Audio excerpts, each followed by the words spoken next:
Hello, welcome to my bag tutorial for the Sofia Sling Bag by Pink Pony Designs. It's a great little crossbody bag, or a shoulder bag even, you could use it for. I've done it in two fabrics. I just wanted to make it a bit different, and I shall be showing you how I did that for those of you that would require a little bit of help. I'm not showing you how to do the tassel because the vinyl I'm using wouldn't be very nice as a tassel, but I'm going to do a tutorial on how to do the two-tone tassel, the two-colour tassel. So if you subscribe to my YouTube channel, when I do post it you'll be notified. So I will show you at a later date, and how to attach it if you've got a pesky tassel cap with no chain. So this is what I do there. I shall show you inside because a lady commented on my YouTube channel that I never show the inside of a bag. And to be honest, I didn't think you'd want to see it. I thought, you know, the inside of a bag's a bit boring. But I thought about it and I thought she had a good point, that it would be nice to see what the inside would look like. So her name escapes me at the moment, I do apologise, but thank you for the suggestion. So it's a magnetic snap, and inside the bag you have the zip pocket. Now I did do a different zip pocket. I will be showing you the correct method for the pattern, so it won't have the vinyl around it. And I've also did the slip pocket, and I added rivets at the very top to just reinforce that pocket, which I will again show you.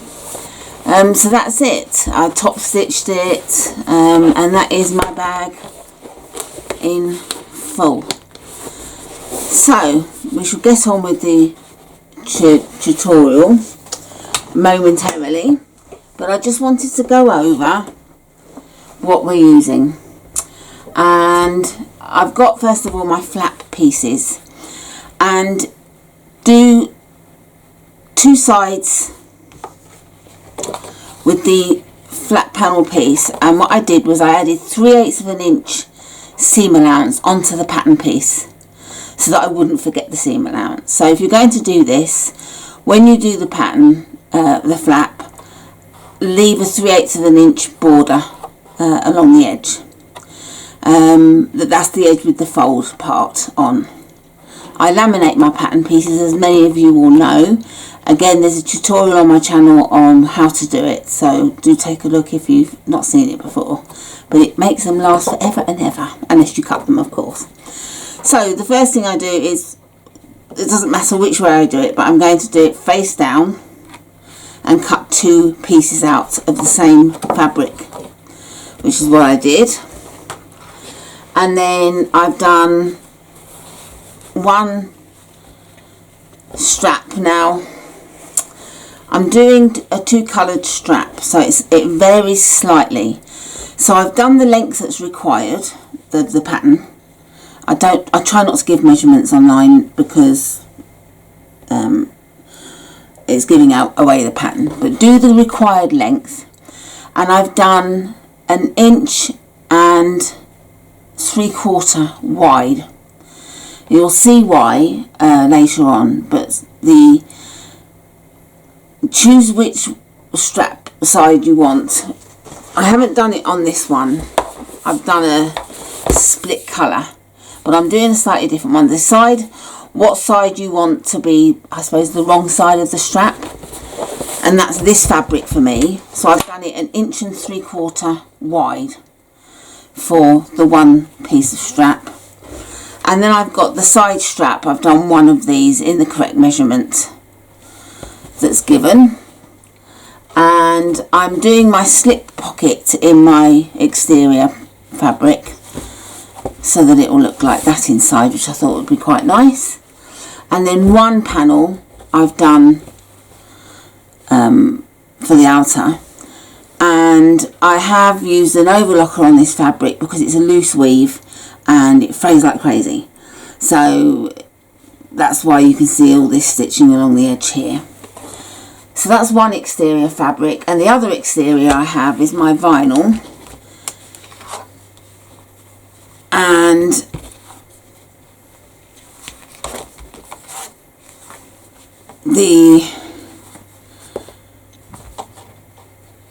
that's it, that way up.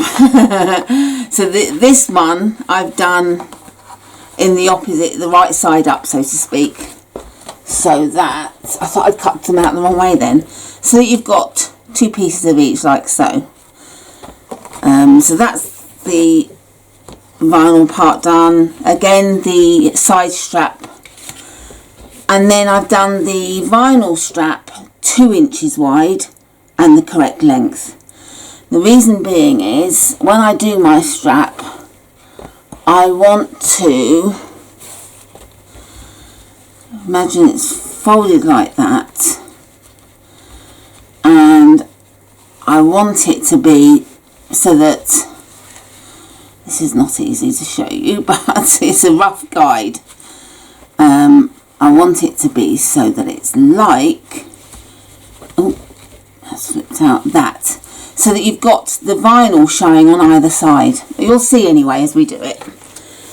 So I've done the correct length and 2 inch wide for the vinyl strap, and then I've got my vinyl piece for the exterior as well. This is very soft and floppy. If you wanted to, if you had a floppy vinyl, you could add some interfacing to give it a bit of strength. But because I'm using this fabric on the outside, they're equally the same as such, so I don't want this to be stiffer than the other piece. So because we're adding foam, I'm leaving it as is. But obviously you may want to strengthen your vinyl. And then the lining pieces, we've got the zipper pocket piece and 2 lining panels. That's nice and straightforward. And then finally the foam. Now for this bag I did use this scrim stroke headliner that I got from eBay, because it's quite thick. It's thicker than the average scrim, and I'm going to eat my words, because I used to say don't touch scrim, it's rubbish and it's horrible, it's floppy and horrible, and that is the case with some. Now I bought these from the same supplier and it should have been equally as thick, and it isn't. This is really thin, and this is the sort of headliner that I say don't touch. And they've sent me, it's the same, I ordered the same product, but it's literally 2mm thinner. So I'm taking them to task on that. But this scrim is 4mm thick, and it did a nice job on that. So I've done the scrim for the flap, which you do smaller, like so. You cut around the edge. So this is without the seam allowance. So I've done that ready, and I did have enough headliner to do the one side, which is fine. I know, you're probably thinking, oh, she's mixing and matching. Well, as it happens, I'm using the Bosal foam, which is like it says, in our form, and it's fusible, although I don't fuse it. But it's almost the same thickness. And I'm going to use this for the back piece. It's because I've run out of this. And I'm being a bit mean. I didn't want to use Bosal all the way through. But I'm using this for the back and this for the front, because you're sort of pressing down a bit with the flap. This is a bit sturdy, slightly sturdier. Same thickness, you're not going to feel the difference. But I have to wait for that scrim to come in. Now, I don't use it on bags that need to stand up, and so on. It's only for like crossbody bags are ideal, because you don't want them to be thick and bulky with foam. I use a Pellon Flex foam a lot, and that's very thick and nice and thick. but it's no good for crossbody bags, because if you use that, you lose a lot of space on the inside. It's just too bulky. So I've eaten my words, and when I say don't use headliner, I am finding it's nicer to use on some crossbody bags. So there you go. But so the other side is going to be the Bosal foam, but it's fine. It's not much difference, and as I say, you won't notice it. And finally, the hardware. We have the strap ends, the magnetic closure for the flap when it all unmagnetizes, the strap slider, the D-ring for the flap, 2 rectangle rings, a number 3 zip pull for inside, and my handmade label. I'm not adding a tassel on this occasion, so like I say, I will add a tutorial later on. And my rivets, good old trusty rivets. So that's, I think, everything plus the thread and needle and machine. So yeah, I shall come back with the beginning of the tutorial. I forgot to mention the 2 little pieces of vinyl that I've cut. This is the little decor piece for the handmade label to go on the front, and this is the D-ring piece. So that's them, and I'm going to veer away from the pattern order because I get very frustrated when I've made a bag, finished it, really happy with it, and then it's like, oh, I've got to make the strap. I hate making the strap last. So I'm going to make the strap first. That way it's done. When the bag's finished, we can just put the strap on. So what I've done is, to save a bit of time for you watching, I've drawn a line down the centre of each piece. This is like 1 inch in, and this is a little under 1 inch in, like I suppose 7/8 of an inch in, because this is only 1 3/4 inches wide. So I'm using some wide double-sided tape that I have. I have 3 types, and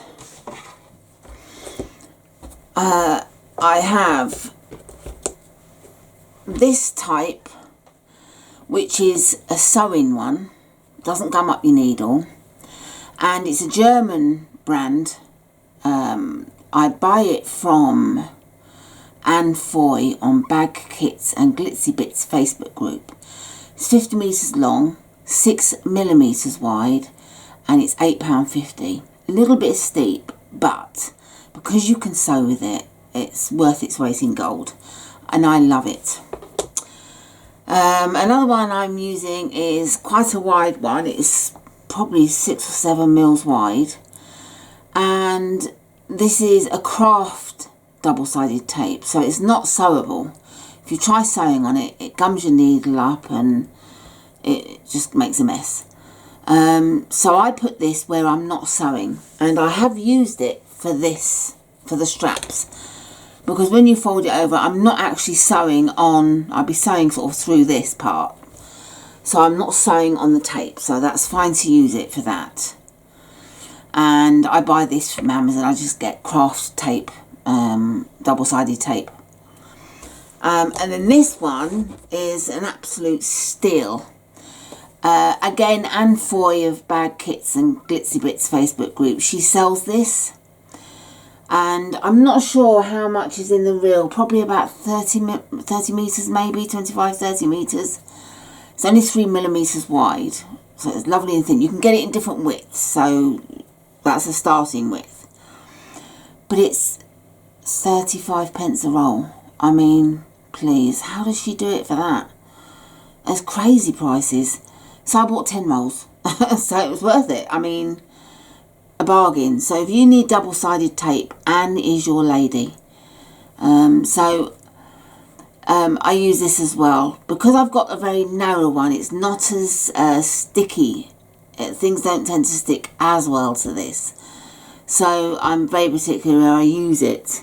But it is still really, really good and great value. That's enough about the double-sided tapes. So we peel off one side of the strap. And I forgot to mention, I had to join, the strap wasn't long enough. I did do an original strap, but I got into a right pickle with it, so I scrapped it. I didn't have enough vinyl left, so I've had to do a join in the middle. And to do the join in the middle, what you do is, to show you, you do the two pieces right sides together, and you overlap the top one, go above by 1/4 of an inch, and the bottom one come out by 1/4 of an inch. Then you stitch diagonally from that corner down to that corner, and then when you open it up, you've got a perfect line. If you do it like that, you won't have a perfect line. It'll be like that, so it'll be wrong. And that's it basically. And then I trimmed it and top stitched it. And there we have the join. I didn't have to do it with this one, it's wide enough. So anyway, now I want to fold this into the middle line. If I was doing a normal, the 4-inch wide one, I wouldn't take this right to the very line. I would literally leave it away from the centre line by a couple of millimetres, because I'm not concentrating and I'm going to the wrong place. Because when you fold it again like that, these, if they're butting up against each other, they've got nowhere to go and they push each other out, and then you get a bit of a distorted strap. So if you're doing the 4-inch wide one, not one like this, just stay away from the line on both sides, so that you've got a sort of 2 millimetre gap. Then when you fold it again, there'll be no issues with the vinyl pushing itself out.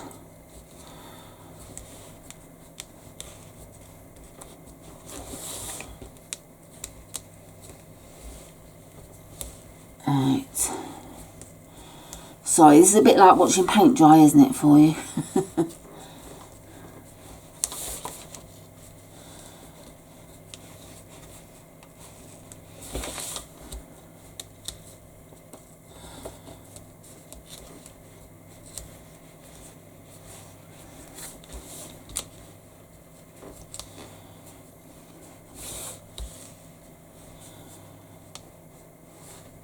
And then to make sure the vinyl stays in place, I use my leather roller that I got from the trimming shop.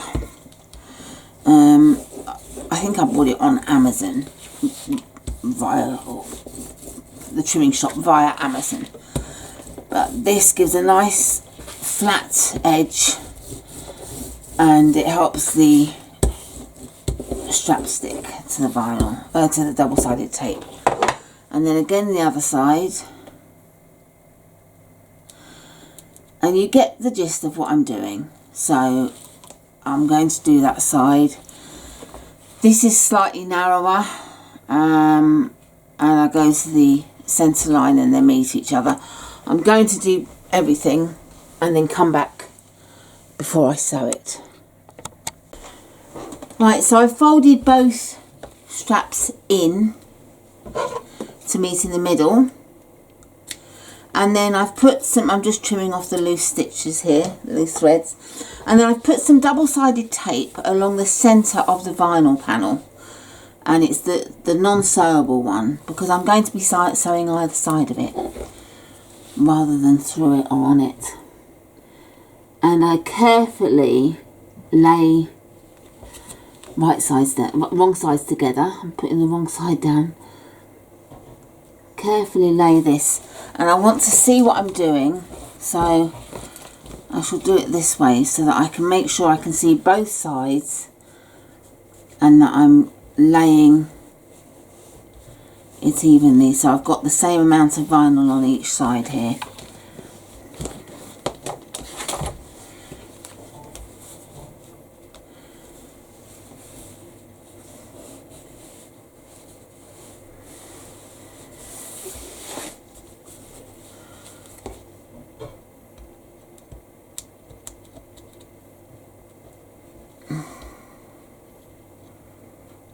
I'm trying to get there.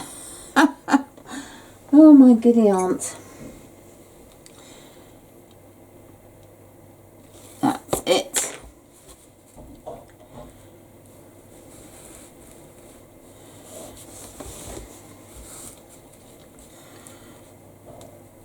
Now, because I'm putting this through a slider, I haven't used Peltex or any other heavyweight stabiliser in the strap, because with this tapestry fabric it's quite thick when folded, so that's added some heftiness to the strap, and it wouldn't go through the slider twice if it's got the Peltex in it as well. It'd just be too much for it.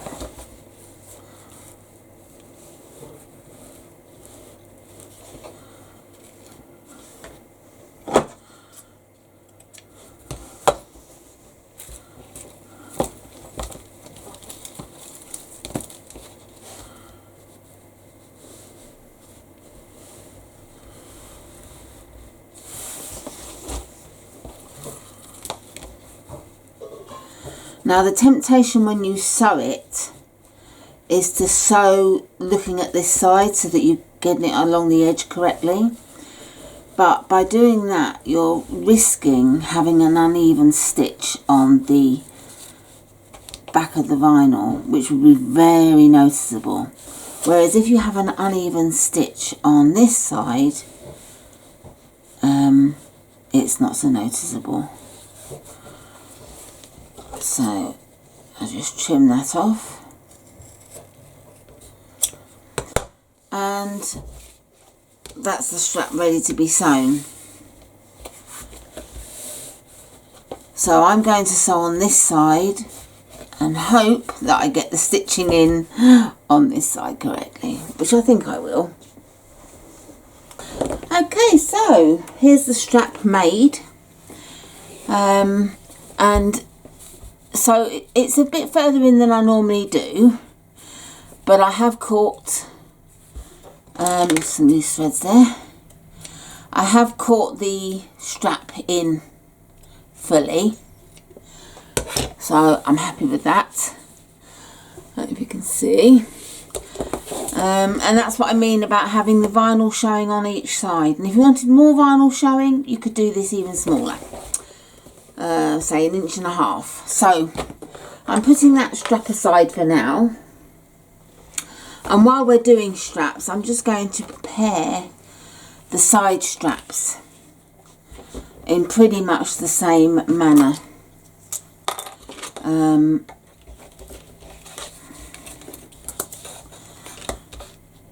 So draw a line down the centre.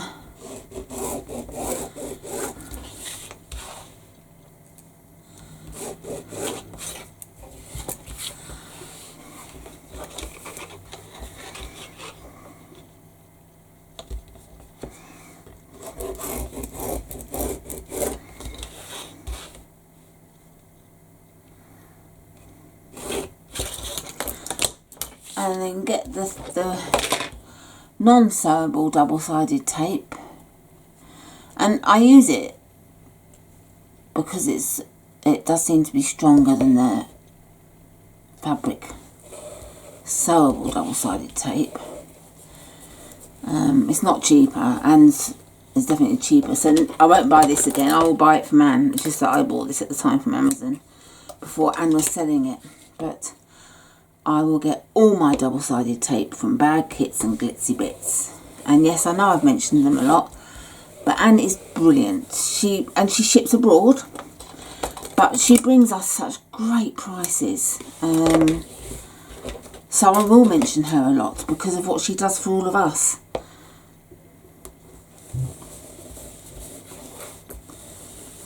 So it's not just that either though. She sends it in a nice box, and every single piece of hardware is wrapped in pretty tissue paper, which must take her forever to do.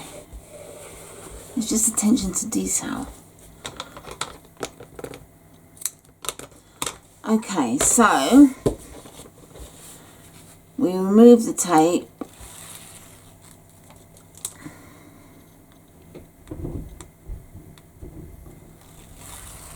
And fold the edges in to the centre.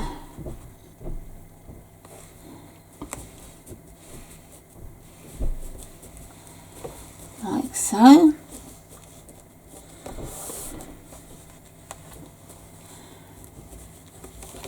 Apologies if you see my head in the way.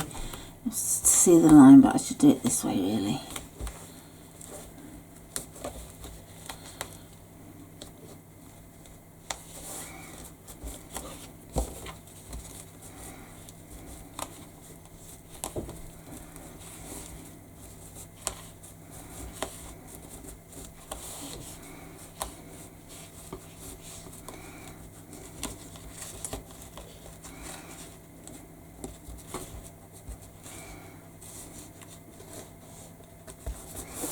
There we go.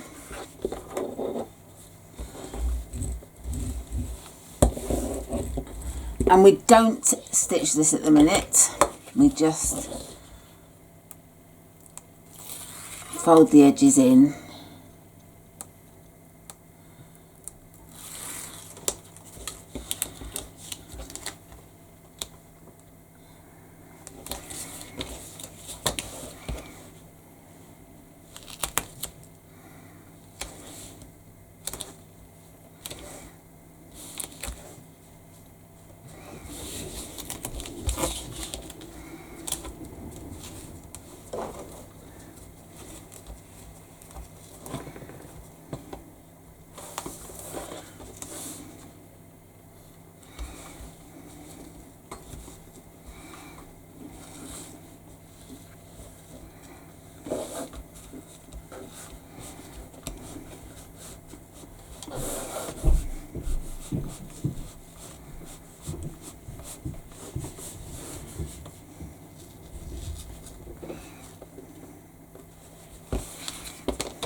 And that's them ready for the sides. Just put that away.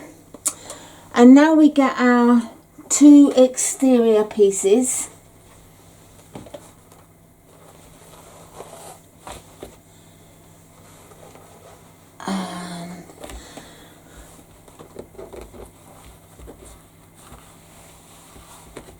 So on, and we need to attach the foam to each piece. So I'm going to base stitch just down the sides.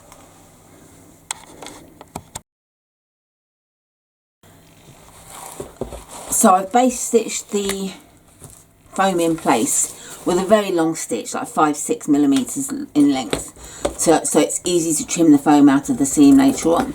Now the pattern does say to cut the foam smaller and fuse it, but I won't fuse foam to anything because it causes dreadful wrinkles that are impossible to get out. So I cut my foam to the same size as the pattern piece, and then as you can see I base stitch it, and then I snip the stitches out and trim the foam when I've done the panels together.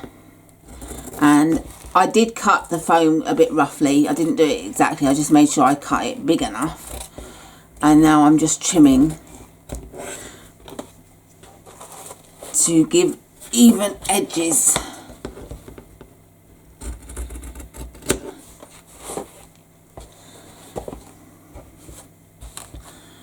Looks like I did a better job with the headline on that one. So that's the two pieces with the vinyl attached. And now what we need to do, sorry, with the foam attached. And now what we need to do is to create the box, rectangular, whatever shape you want to call it, which will be the side piece as such. So depending on the size, it's okay. So what we need to do is measure 5.5 inches from each side and 1.5 inches up. So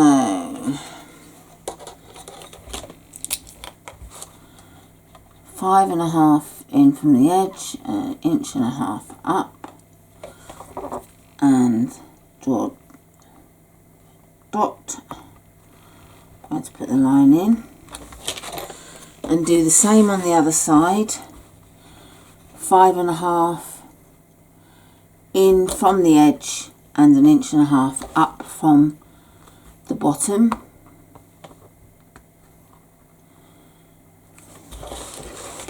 And then you should find you've got a 2-inch gap.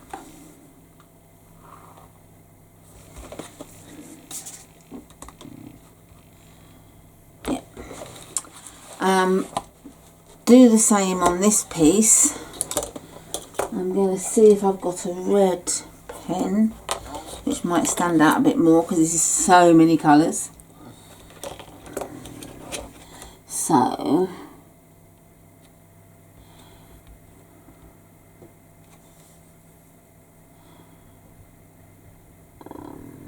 okay, so do it that way, that'll be better, won't it?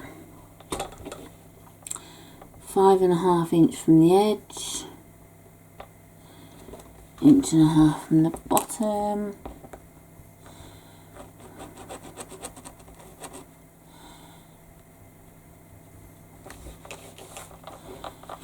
And then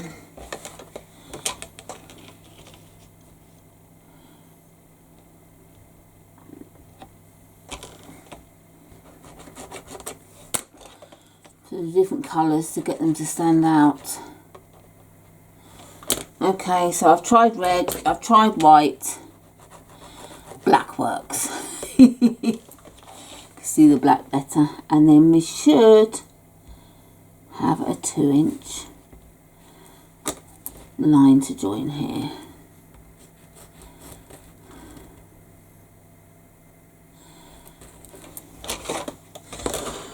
Okay, I can't overlock this. Well, I could, but because of the foam, etc, etc. What I'm going to do is cut this box out and then quickly add some June Taylor fray block to stop it from fraying like crazy.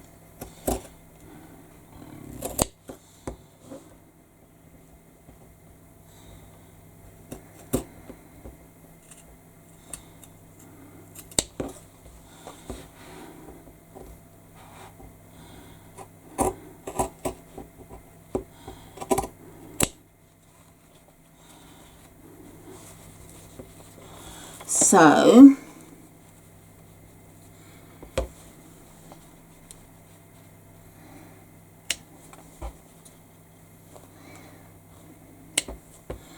okay, I'm just going to run around the edge of this with the fray block because this is magic stuff. There you go, so that will dry nicely and won't fray. And then cut this one out also.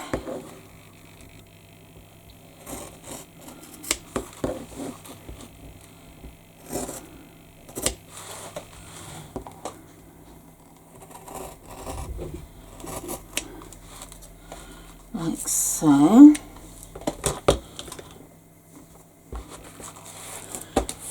and I'm just going to cut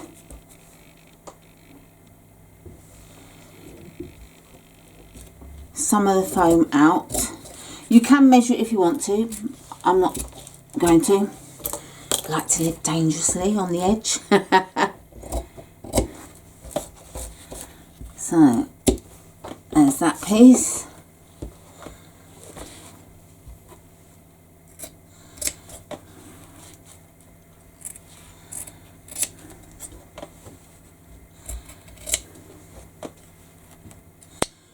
There we go. So that's those pieces ready. And now, let's tidy up as we go. I like to save these pieces of foam because they're perfect for putting on the back of magnetic snaps, the handmade tags and so on. They're worth saving. So, as I said, put them aside and we get our little D-ring piece, which is a square piece of fabric. Just checking that it is actually square. It needs to be a little bit squarer than that.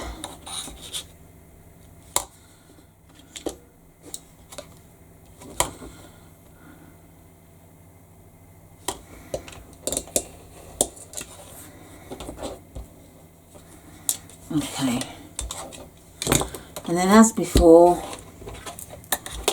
draw a line along the centre,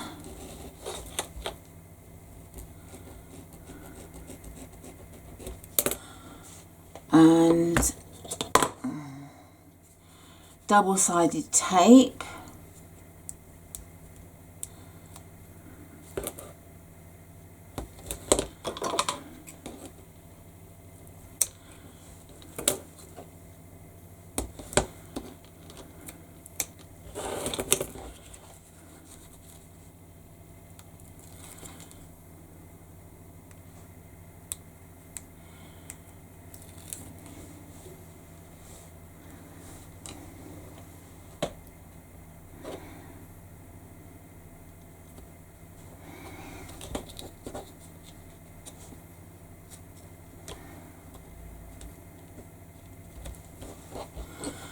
And I'm just going to pop to the machine to stitch down each side. I'm not even going to pause the video because it's such a quick thing to do.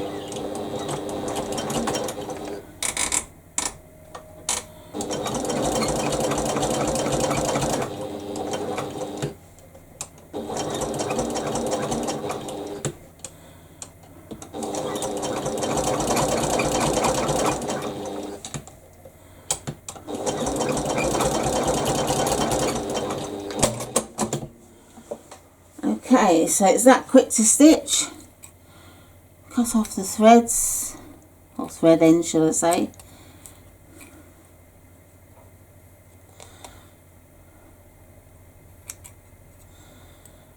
And that's our little D-ring piece ready. And we get our D-ring.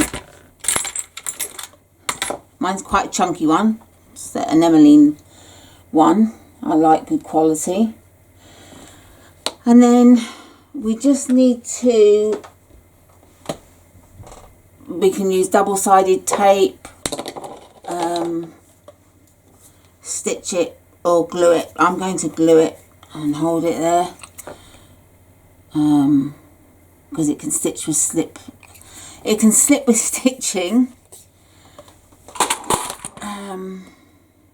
and double-sided tape, it tends to pop open again. So I'm going to leave this to dry and then we'll come back and do the flap.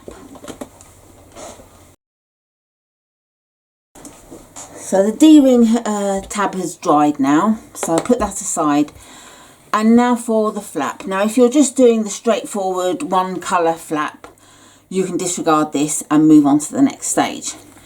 But if you're doing this my way, then you need to put the two opposites panels together and stitch down this straight edge.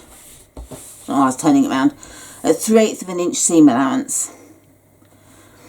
And when you've done that, we open it up and we top stitch either side of the seam. And I'm going to do it with both pieces and come back and show you. Okay, I confess, forgot to add the D-ring. Doesn't matter, I've made plenty of bags without this, so it's not the end of the world. But I'm putting this in before I do the flap. So I've made the flap, but I'm having to show you so that you do add your D-ring should you require it. And I have glued this in place along both seams, so I can't turn it right side out or wrong side out to show you. But basically, if, for example,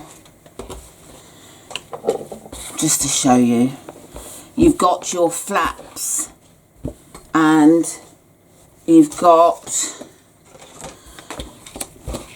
the wrong side, right sides together. Okay, so that's these outer pieces, they're right sides together, and you measure and line up your D-ring like so and place this on top and then sew around. Then when you turn the flap right side out, you will have your D-ring sitting nicely like so,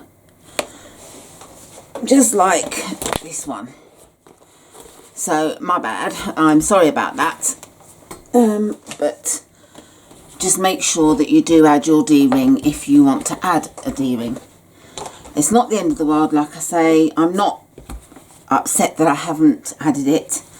The bag will be fine without, so do make sure you add yours in the next steps, and I will put a thing on the screen saying add your D-ring at the point that you should add it. Okay, so I've sewn the two panels together and then I've top stitched either side. And so now if you put them right sides together, when you turn it up, you'll see that the fabrics are opposite each other, which is actually what I want. So we get one side and we need to now mark 5 3/4 inches from the top,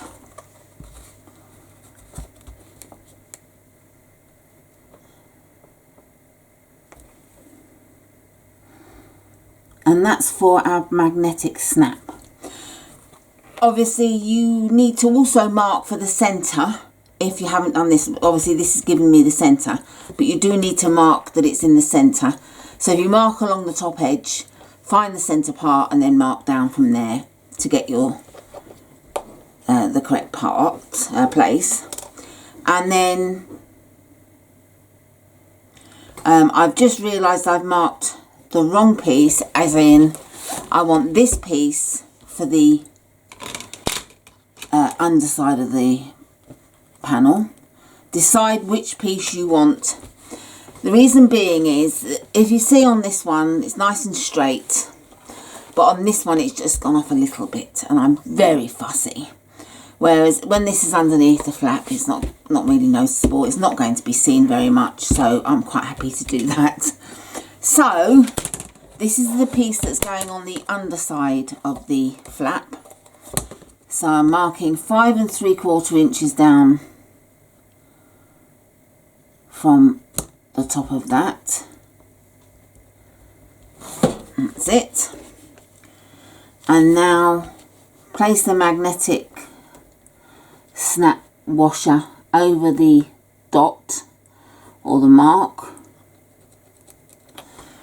So one's there, and I need the black one, which I had a minute ago, and oh, there you go.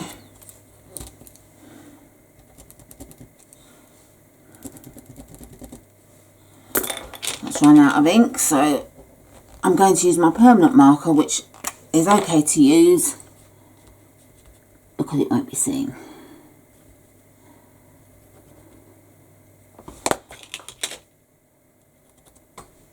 Okay, so I get my craft pen. I have different blades on different pens, and this blade is like a slightly flat blade. It's a perfect width for marking the magnetic snap or cutting the magnetic snap hole.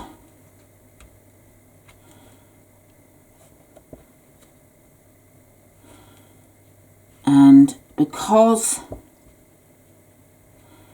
this frays like crazy, I am going to put some June Taylor block on this part so that the hole I just cut doesn't decide to fray and get big or anything like that during its use. So we put the male snap, I'm putting the female one in. The male one, that's because I got two female ones out rather than one male and one female. That's no wonder I was a bit confused then. So what you need to do is have the male snap, which is the one that has the protruding circle in the middle, and put that through.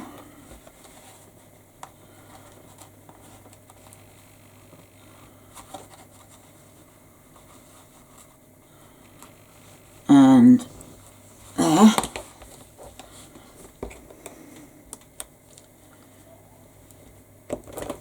And then I like to get my little hammer out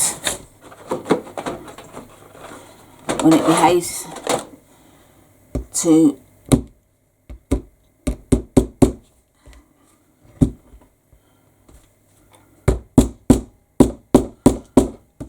like that. So that's the male snap added, and I get one of these foam pieces that I talked about earlier on,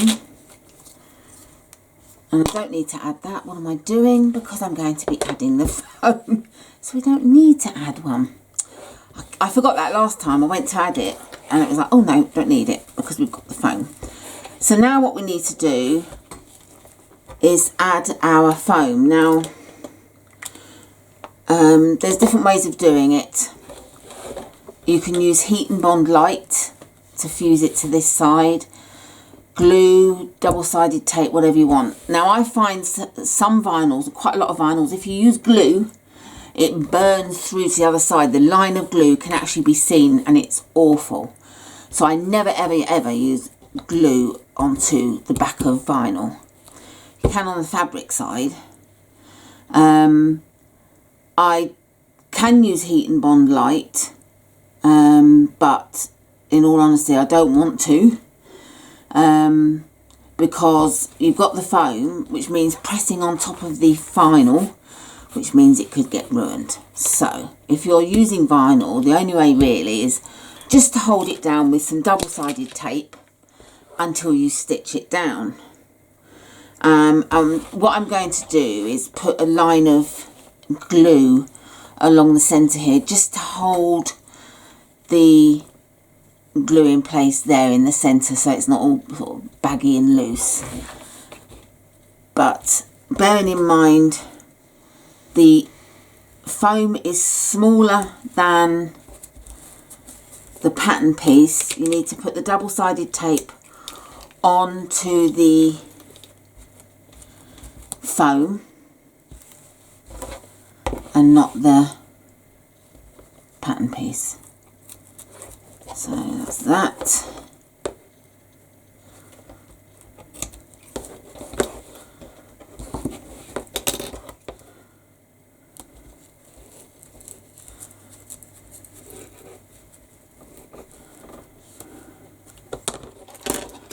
Okay.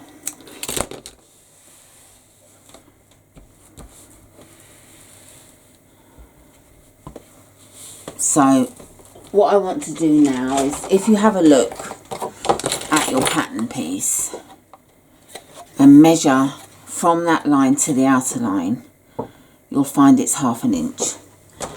And what I want to do to make sure I get the foam in the right place all the way round is just mark along the top here for the 1/2 inch, just to sort of give me the starting point for laying the foam down so that I get it in the right place. And then 1/2 inch along the 2 sides,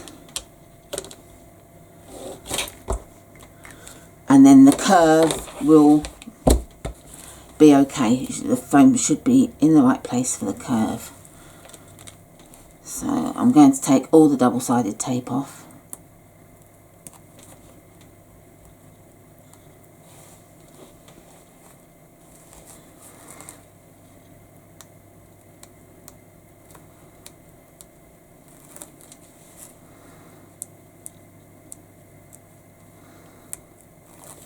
Go, and then turn it upside down so I can see it better, and I'm just going to add some glue along here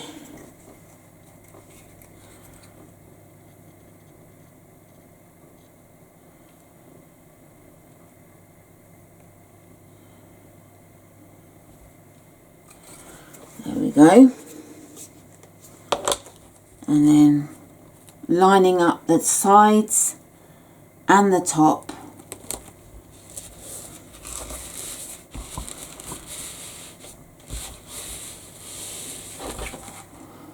Yeah, I'm happy with that. Press down the centre to make sure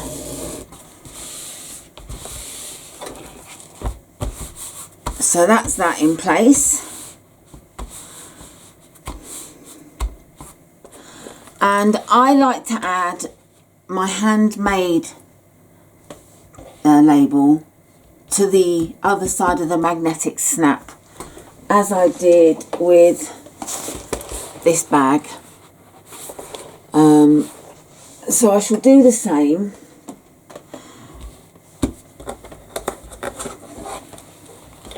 And we're going to mark again 5 3/4 inches down from the top.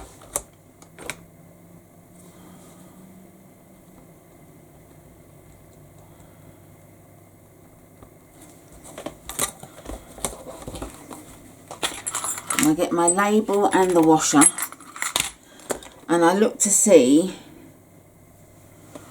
where the prongs go into the washer to know which lines to mark. So they go to the, not the end ones, but the ones before. So laying the washer down,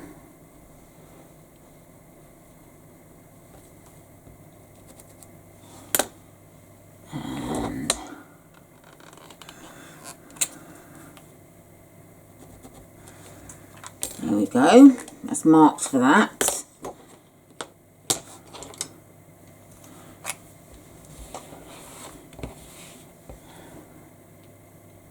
I mean, you don't have to add your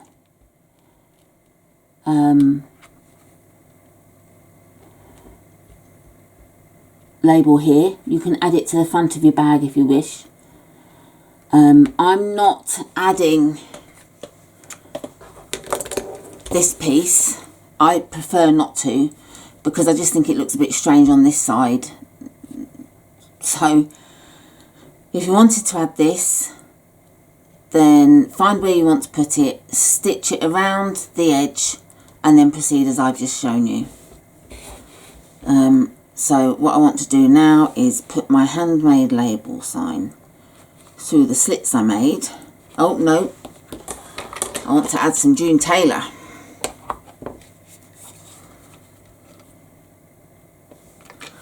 That's it.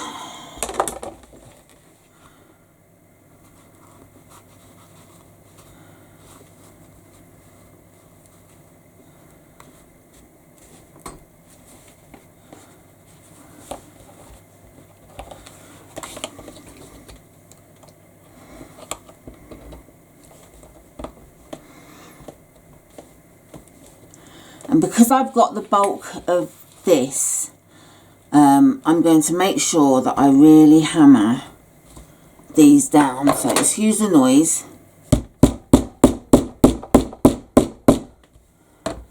makes them nice and flat. And then once it's gone together, you'll see they're covering each other. So that's nice. And what we need to do now is put them right sides together. Make sure that the seams match.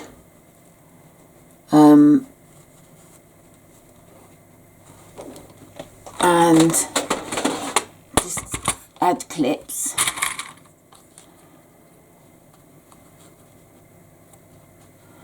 And I'm just going to make sure that the seams match on this side as well.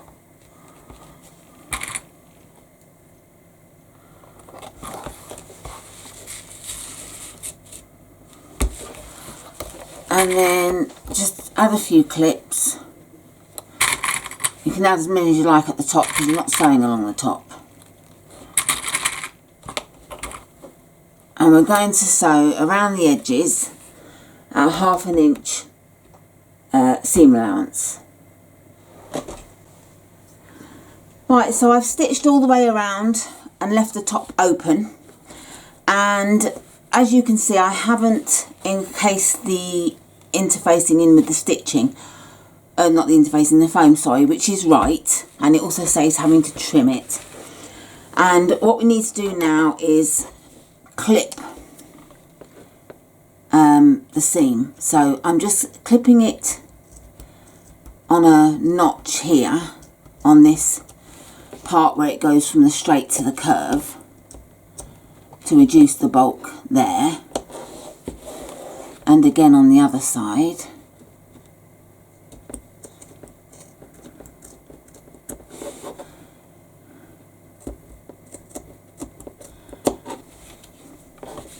And then I'm going to get better scissors than that there. And then we just need to clip on the curve.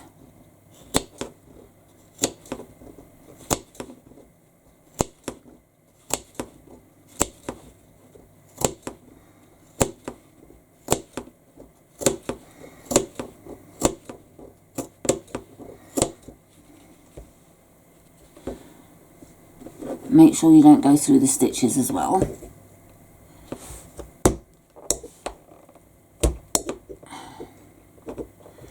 Chunky there.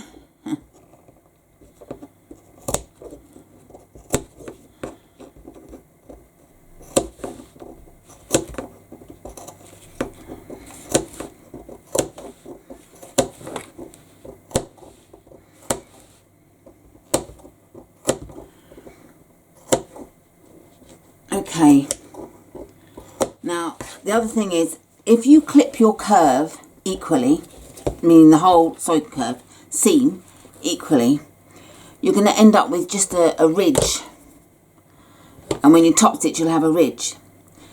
If you trim just one layer of the fabric,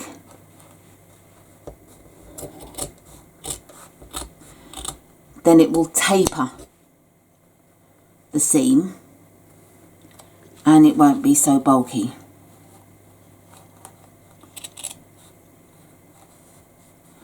Just making sure I don't go through to the vinyl. It's not the end of the world if I do, but I prefer not to. And this will just give a less bulky edge. It will feel nicer. I nearly went through the vinyl then. And I'm just trimming the fabrics like that.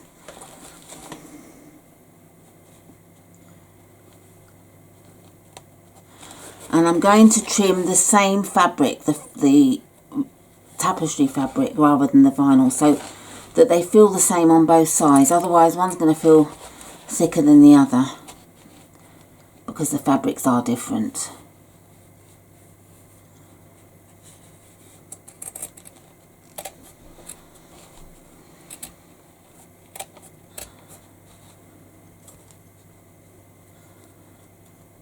It's normally a lot easier, but I'm holding it for you to see in the camera, so therefore I'm a bit cack-handed, if you know what I mean.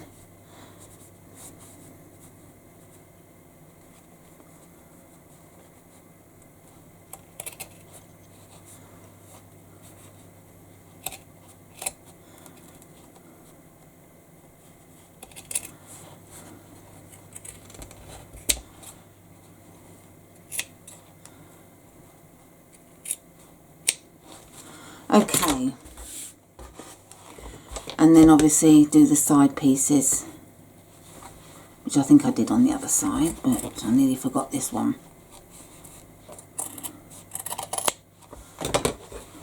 Yeah, and now we turn the flap right side out, and your flap's going to be quite soft and floppy. Don't be tempted to put something like Decoville Light or Peltex in there, because it will stop the flap folding down flat like this does. If you put Peltex, it's going to want to sit proud, and even if you do the magnetic snap, the sides will sit proud and it won't look right. So just use the interfacing suggested and don't do anything else, anything firmer. So I push that out, and I'm going to top stitch around the edge,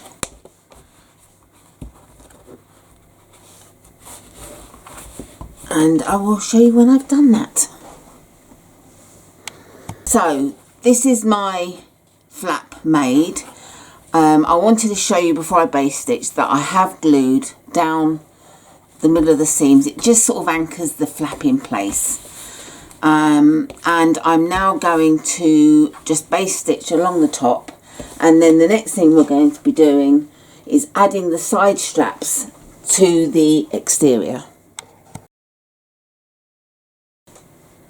Right, so we need to get one of our exterior pieces, and I'm getting the opposite fabric, and we want to place some tape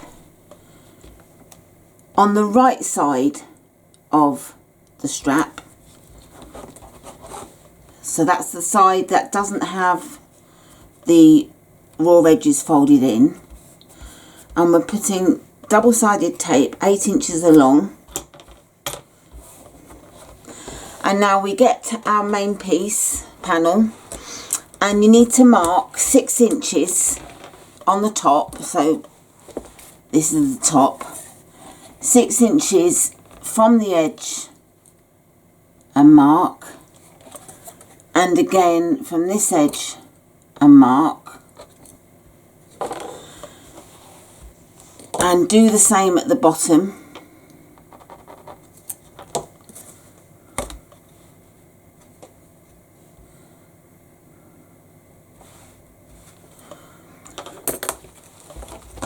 Then pull the tape off,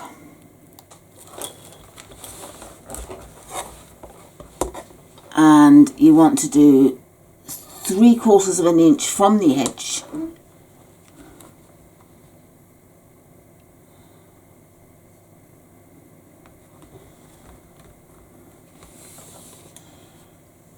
and use the marks at the top to lay this straight, like so. So it's 3/4 of an inch up from the bottom,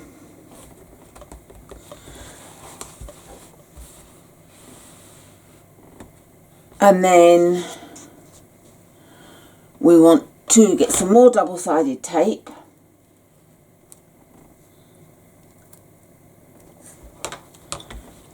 and do the same with the other piece just for now, measuring and marking the same as before.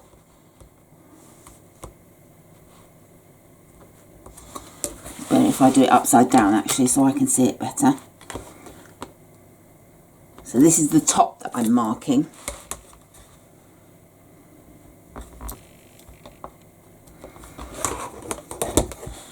and then again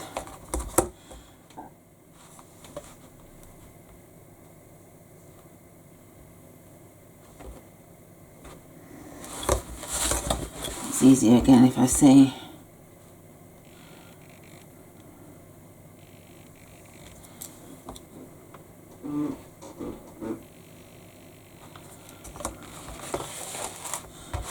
And 3/4 of an inch up from the top edge I'm marking.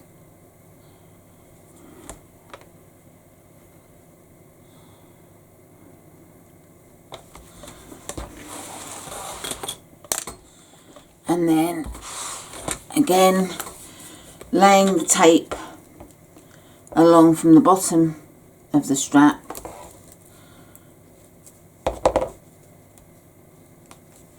and going up 8 inches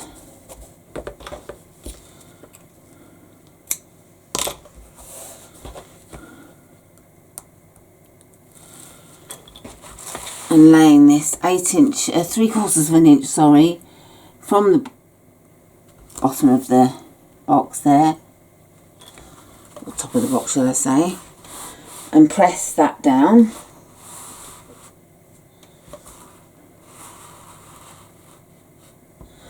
So that's both of those done. And now we get our rectangles.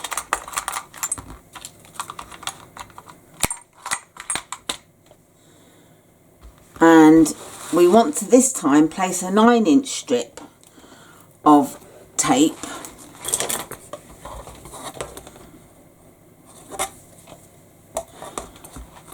from the top here down,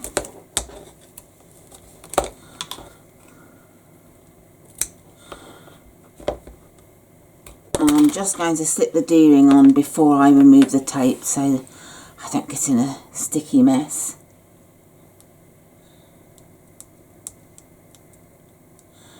Remove the backing if it will allow you. Goodness me.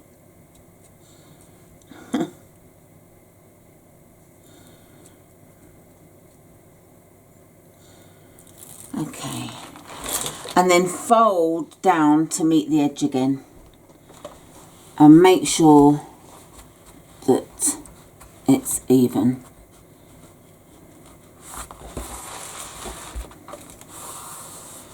Like so. And do the same with this piece.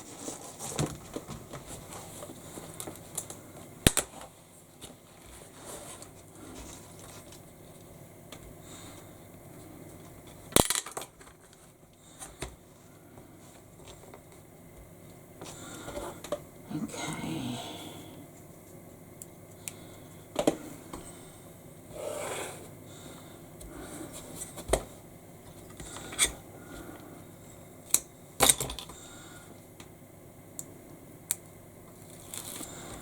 Oh, forgot to slip the D-ring on, the rectangle ring on first, but that's okay. I'll just keep it away.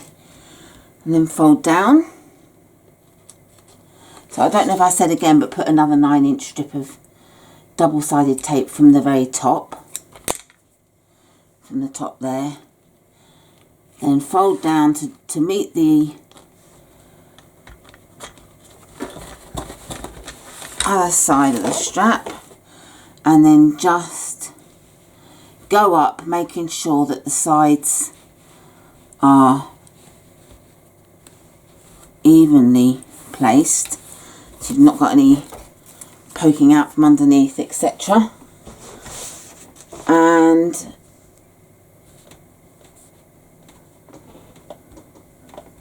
I'm just pressing down, and it's up to you if you're going to add rivets or not. Now I like to add rivets. I think it looks really nice to have a rivet.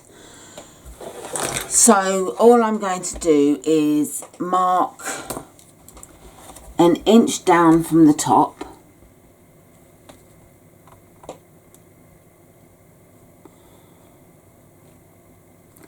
and then I'm going to stitch from the bottom up to the line, across and down again. Then I'll be adding a rivet, and I shall do the same with this piece. I shall check to see what colour we're landing at.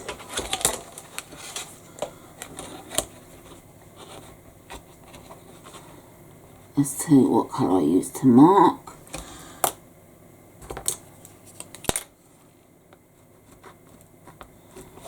There we go. And again, stitch up, across and down again. So I shall do all that, and then I shall come back and show you. So that's both of them stitched in place, like so. And I get my twist punch and my rivets and my polyboard, and I need to mark where I want to place the rivet.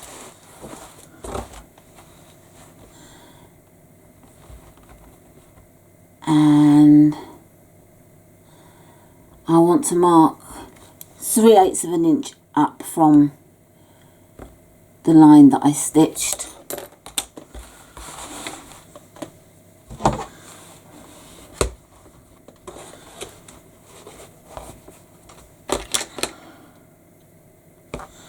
I've got a slightly large one there, so change the punch size. Oh, what am I doing? I need to mark it through the fabric as well. Oh my goodness. So you want to go through all the layers.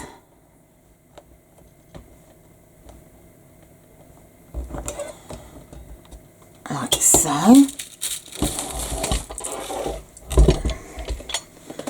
Get my green machine. And you can't really see it, but you get the gist.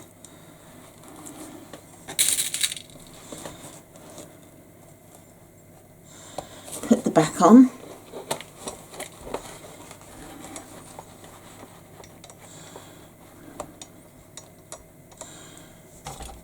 And press down.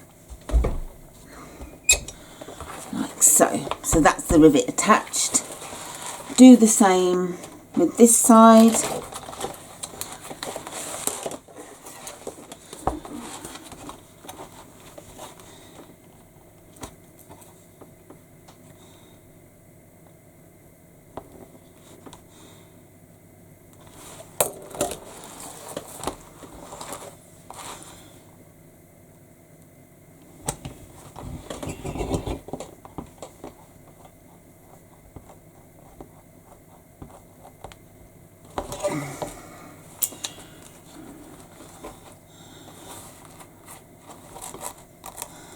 I was just checking I'd gone all the way through, and again use a bit of June Taylor's fray block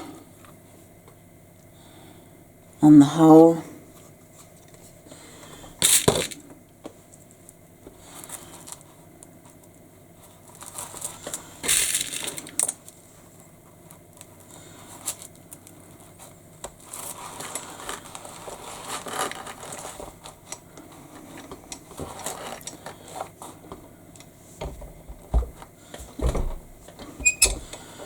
And there we have it, both of them added. Looks nice like that, doesn't it? And I shall come back in a moment. Okay, now we want to put the panels right side together along one edge. Just the one edge to start with. And I like to make sure that these boxes are lined up as well, and just put a clip in them to hold it to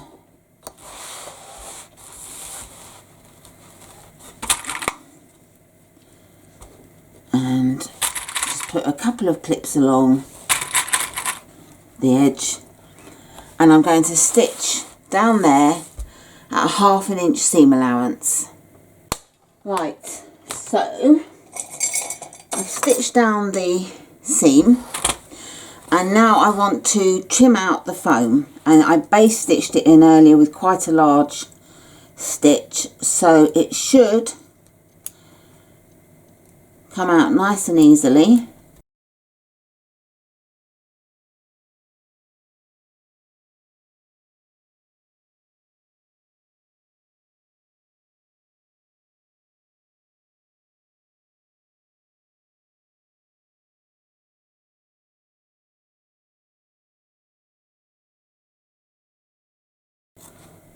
There we go. And we're going to top stitch. So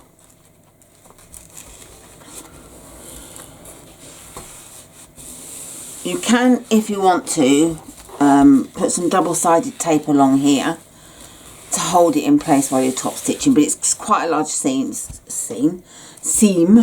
so I find it easy to top stitch without having to add foam. So I'm going to just go and top stitch now. Right, so I've sewn the seam and then top stitched, as you can see, and now we need to join this side together with a 1/2 inch seam allowance, and then for top stitching we're going to have to put it in the machine like so and sort of scrunch this up and stitch as best we can. I managed it with the other bag, so hopefully I'll manage this one. But if you can't go all the way to the bottom, stop, pull out a long thread, so you've got a really long thread, and then pull another long thread out of the machine and cut it, obviously. Pull another long thread out of the machine, both top and bottom threads, and then stitch from the bottom up and meet, and then don't snip it, pull the threads, so you're leaving a good sort of 8 to 10 inches maybe. Just really give yourself a lot of thread to go with. And then, sorry, I'm yawning. I do apologise, it's 2 o'clock in the morning. And then you'll put the 2 top threads through to the other side and tie them off, and that's the best way to do it. So I'm going to stitch this closed and then top stitch. Wish me luck. Right, so here we have the bag closed together and top stitched on both sides. This is the last side that I did, and I just got a little bit wonky there on the top stitching, so this is the front. Pick your best side for your front. And apologies, we should have done this before we stitched the panels closed and add the female magnetic snap, but it's no issue to do it now. It's fine. So what we need to do is mark 3 3/4 inches down from the top. Make sure you've got the top. This is the bottom with the holes cut out. So 3 3/4.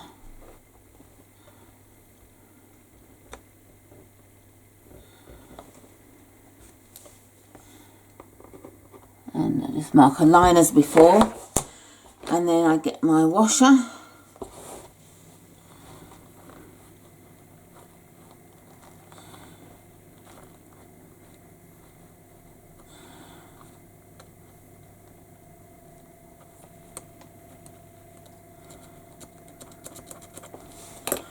Let's mark a darker one.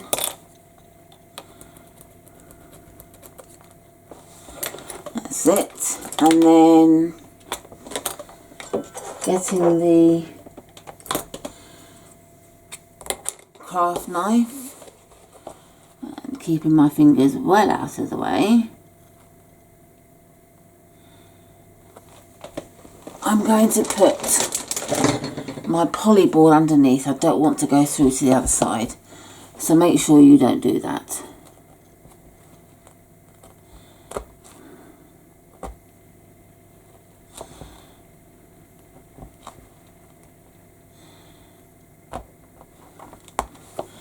And again, get my June Taylor.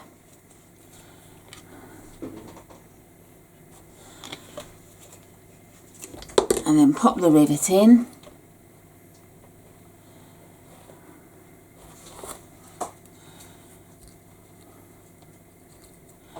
Just open the prongs up a bit. Take the board out.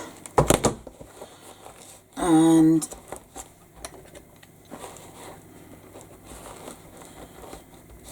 I'm going to push the prongs outwards and then just give a quick knock with the hammer, and then now we do put some glue on a piece of foam and place this on top of the rivet.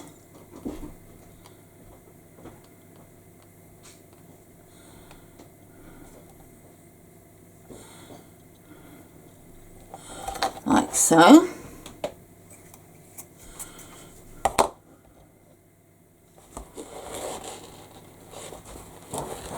Like that.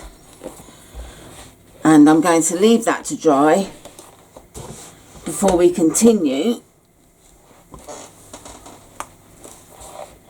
with closing the bag at the bottom.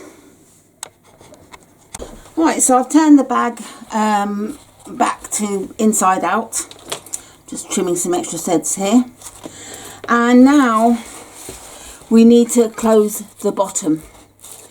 And because I've done well, we're doing the split bag, we need to make sure that these seams match up, otherwise it won't look brilliant at the bottom. So it's very important to match those seams. And we stitch along the bottom at 1/2 inch seam allowance.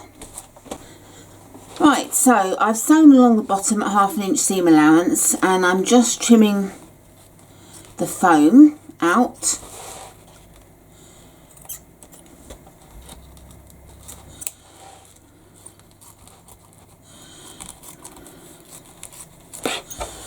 Like so.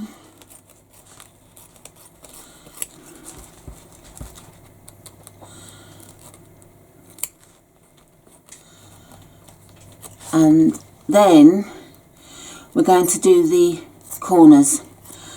Before I did trim this foam, I did check that the seams were together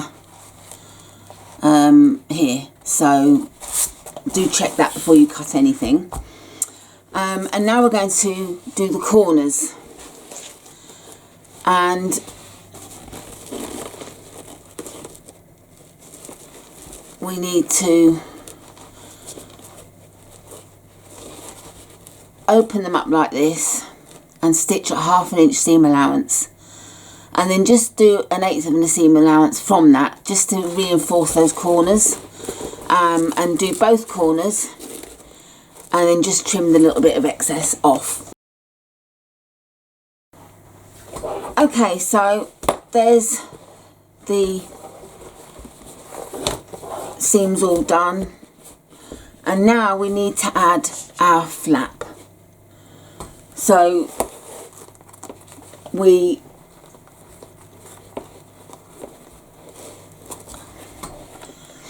if you didn't have the flap in 2 halves and you had a whole flap, then you need to mark the halfway line. But as I have that marked with the seam, I'm going to make sure that the seams match up on the back.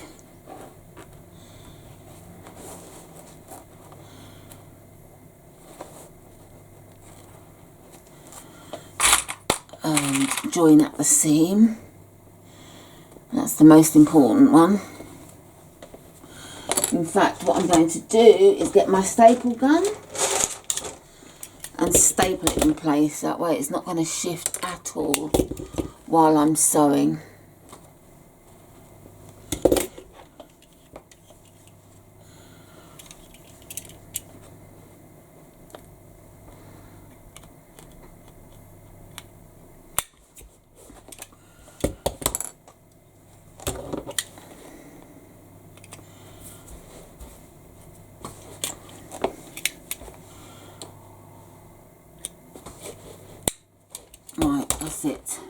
So that's now in place and I'm happy with that, not shifting. I won't staple anywhere else, I don't need to. I'm just going to clip to keep them straight.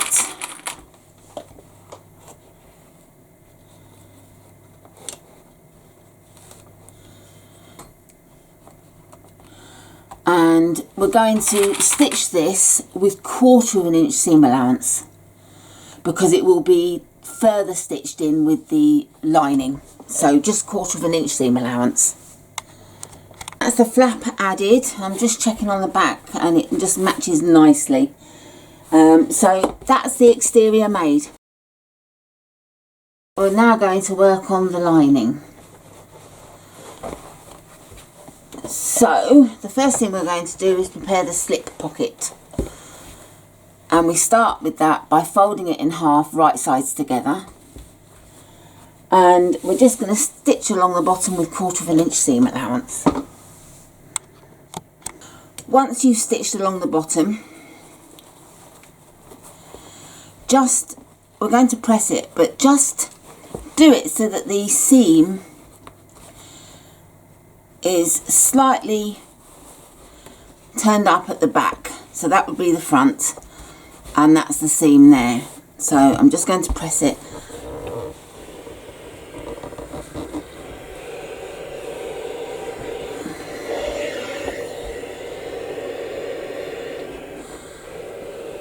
And that way you've got no chance of the seam being shown on this side by accident.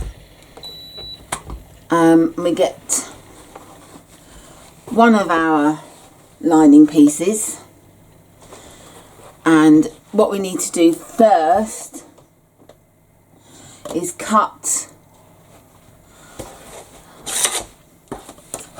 I have the lining the right side up, for me it doesn't matter.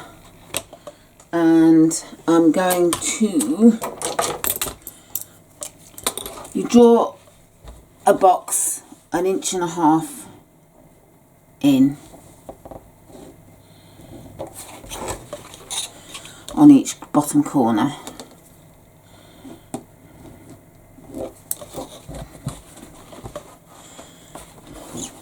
Oh, that's the zip pocket piece.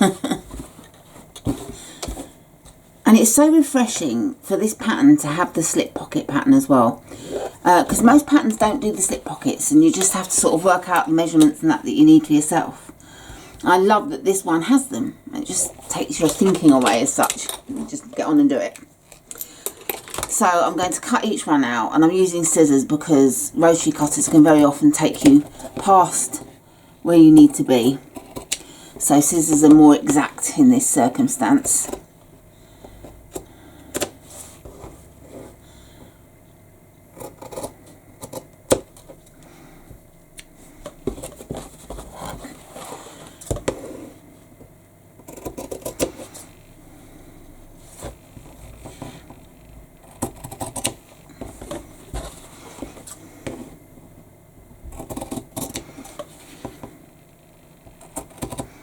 There we have it. So we get our one piece here with the corners cut out at the bottom, and we get our zip pocket with the seam down the bottom here, and we measure 3 inches down from the top.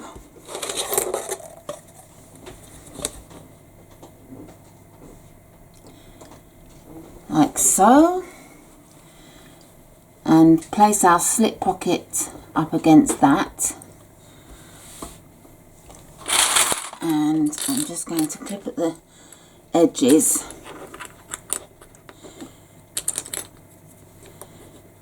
to keep that in place, and we're just going to stitch along the bottom at 1/8 to 1/4 inch seam allowance, and I will also base stitch up the sides just to keep that in place. I've done 2 rows of stitching just to reinforce the bottom, and it's up to you what pockets you do. You can either do a straight half and half, you can do half and a small one for pens and a smaller pocket, which is what I'm doing.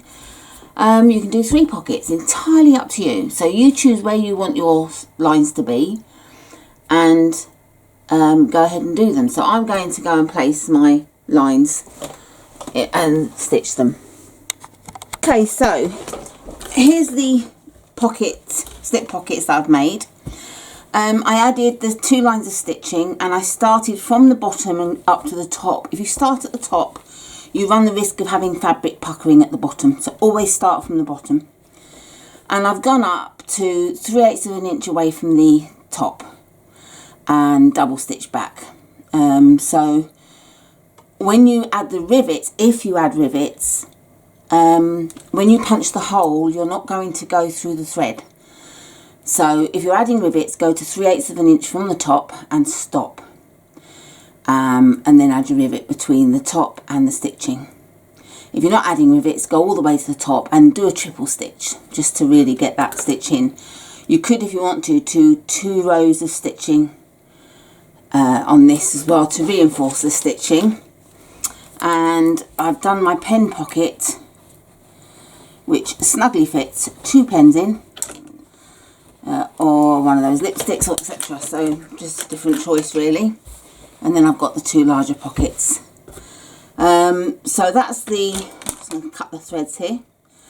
That's the slip pocket finished. And now for the zip pocket.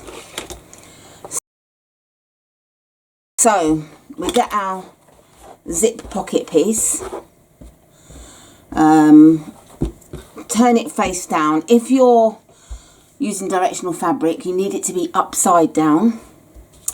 And then we draw a line 6 1/4 inches from the top, and we need to draw that all the way across. Excuse me if my head's getting in the way.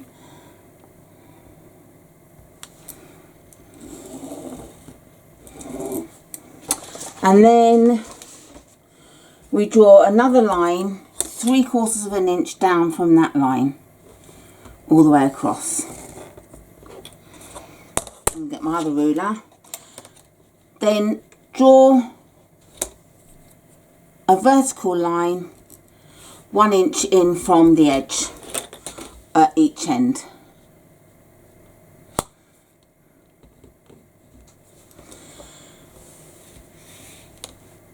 And then 3/8 of an inch up from the edge. Draw a line that starts 3/8 of an inch in from those parallel lines to 3/8 of an inch before the end. So you've basically got that. And this line you will find should measure just over 6 1/4 inches, 6 3/8 of an inch. And then we need to draw lines, diagonal lines, like so.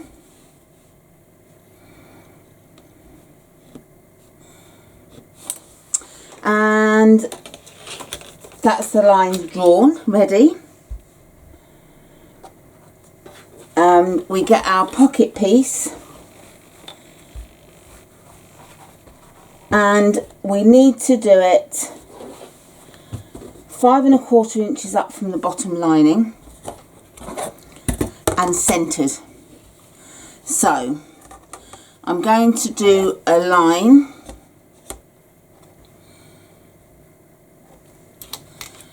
five inches, marks my spot there, and I'm going to measure this as well, 4 1/2 inches. And as I said, it needs to be 5 1/4 inches up.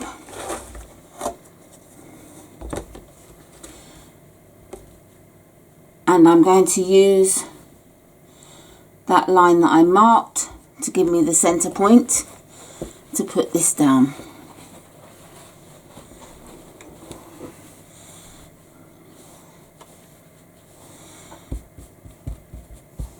Like so. So I'm happy with the placement of that, and I'm now going to pin it in place. And you're probably looking at my interfacing thinking, oh my goodness, what on earth has she done? Oh, because that pin's flat. It's not sharp at all now. And basically, for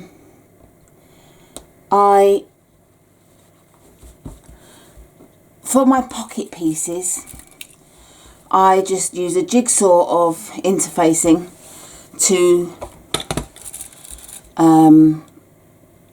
interface the back of it. It doesn't need to be a perfect piece, and it's a great way to use up bits and pieces, and that's fine. No one would notice, and it's not an issue. So now I'm just going to check that didn't move at all. So 5 1/4, 5 1/4, so I'm happy with that. And it is 1 7/8 of an inch, and the same on that side, so everything's symmetrical and perfect. And what we need to do now is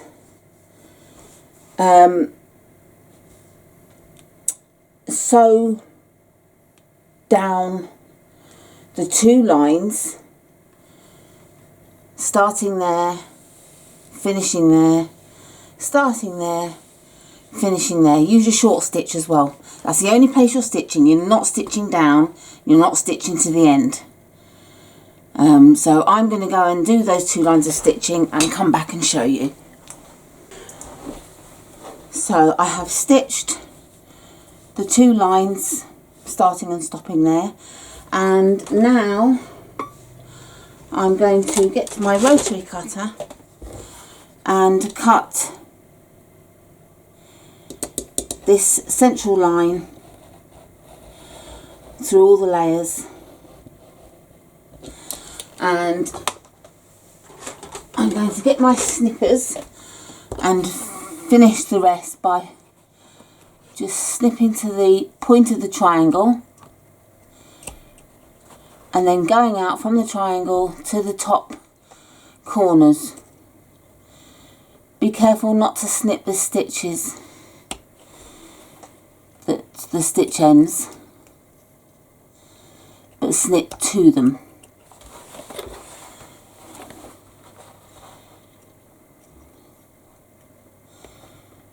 Same with this end.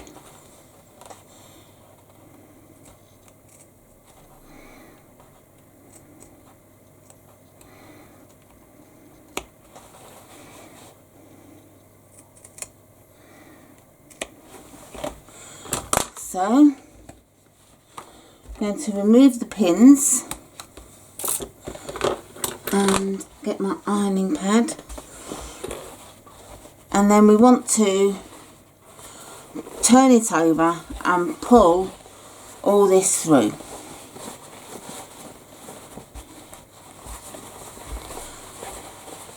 And the reason we don't stitch the side parts is because it will give a neater side. I don't know if you've done these pockets before with other designers and they tell you to stitch down the sides, which, to be honest with you, I've always thought was the right thing to do, whereas Maria says no, don't stitch that part because it causes an issue and you don't always get nice corners and straight edges.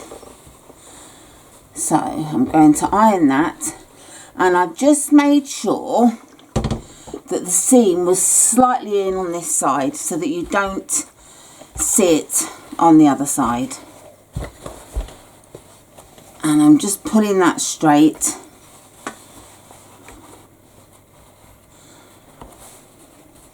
And then slightly rolling over the seam.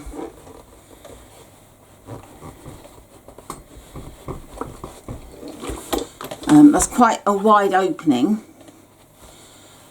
And you might find that's a bit too wide, but I'm going to show you that it's fine. Okay, so now I'm ironing from this side. Turn it up a bit, and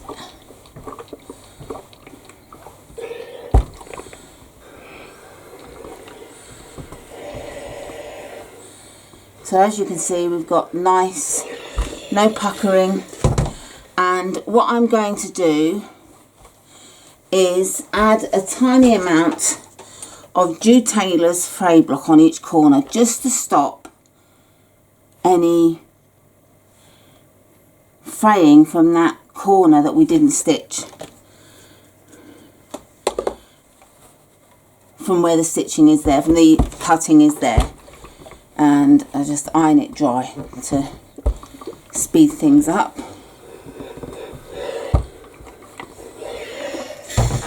But once we've stitched the zip on, that will stop it anyway, but I just like to do it now until we've done that part.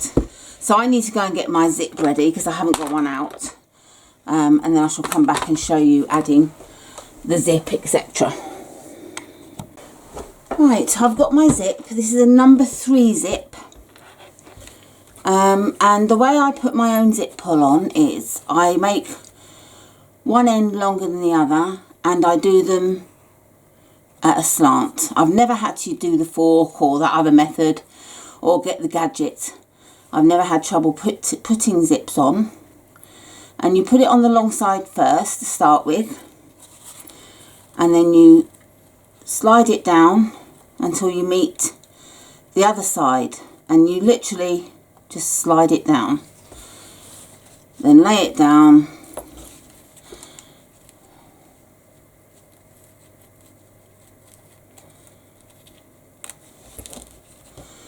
and there you have it. So that's the zip ready, prepared, nice and easy. And now we need to get some double-sided tape, and I'm going to use my thinnest tape for this, which is a 3mm tape. And you can tape it to the fabric or the zip, whichever you want to do, whichever way round.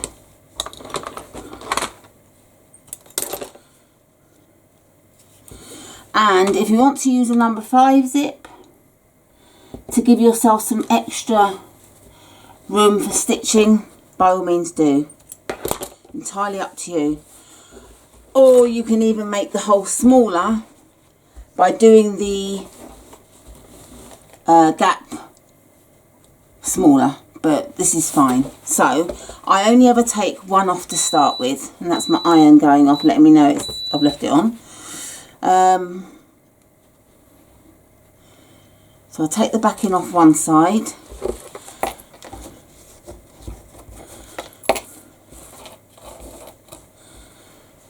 and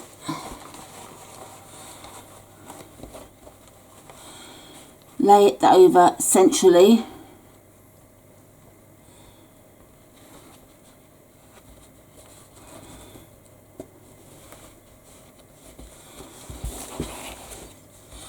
Quite hard to see when you're not looking right over it, which I like to do, but my head would be in your way.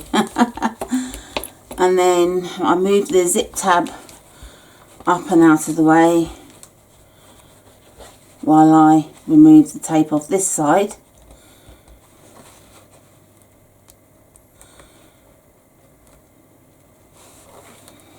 Like so. And then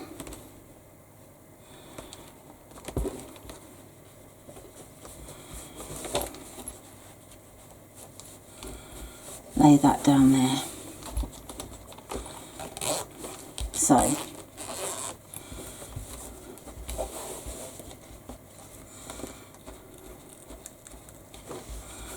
that's the zip done, and now we stitch all the way around as closest to the edge as we dare. I shall come back when I've stitched it. I've stitched around the pocket, and if you see here, I've stitched the zip on.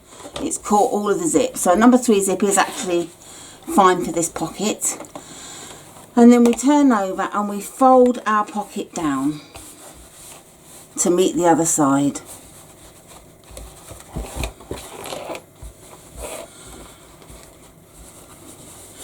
And be careful that you don't pull the zip down. You're actually meeting this side. You're not going past it, so use that as a guide to where you fold rather than dragging your zip down.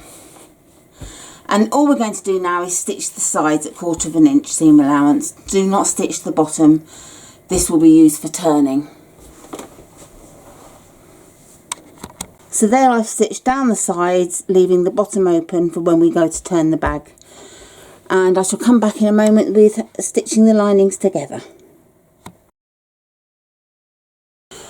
Okay, if you add your own label like I do, now's the time to add it.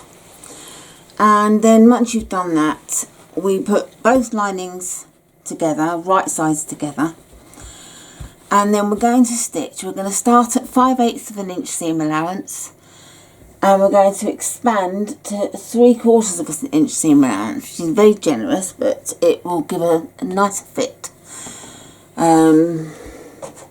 So yeah, so stitch at 3/4 inch seam allowance, and then at the bottom we want to do the seam allowance at 3/4 inch also, and then again the other side, start at 5/8 inch and go out to 3/4 inch all the way to the bottom. So I'm going to stitch them now, and I shall be back shortly. Right, before we do the corners, just pop your bag lining into your exterior to check that the lining fits nicely around the top, that you don't have to alter the seam. So I just pop it in and I just pull on it, and that's going to fit nicely, so I'm happy with that. So now what we do, as we did with the outer, we push the corners together and open up the seams like so, and make sure that the seams match, that they pair up, and stitch across at 3/4 inch seam allowance. Once you've checked that the seams are together and not misaligned, you can trim the seam allowance from the corners.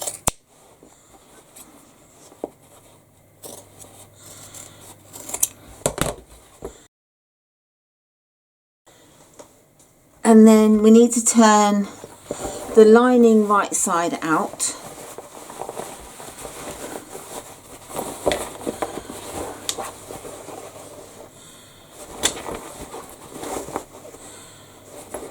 And make sure that the zip pocket is open fully. And then we need to turn the exterior bag right side in, so the wrong side out.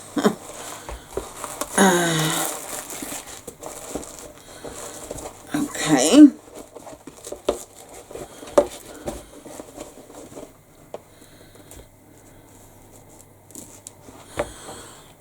And I didn't trim the seam allowance for the corners, so I'm going to do that now to reduce the bulk.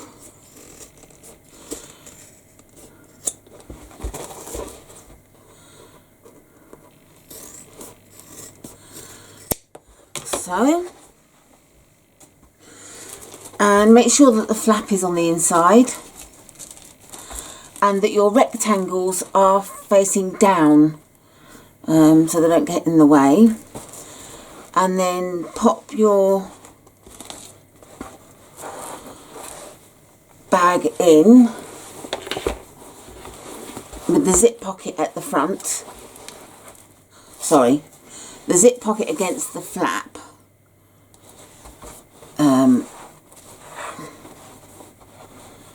Oh, and I'll tell you what we haven't done, or I haven't done. I've got to mark the centre of the lining panels. So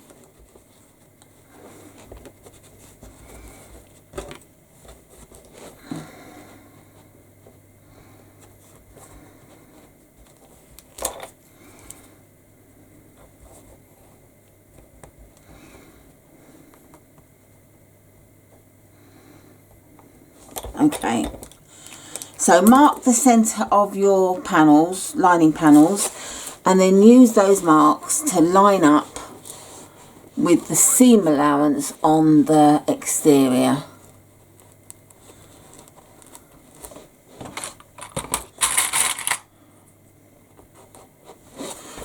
So line those points up to begin with.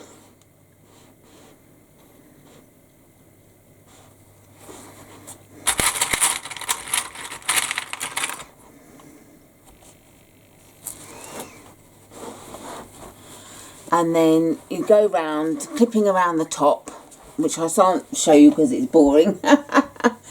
So go all the way round to pin or clip them together.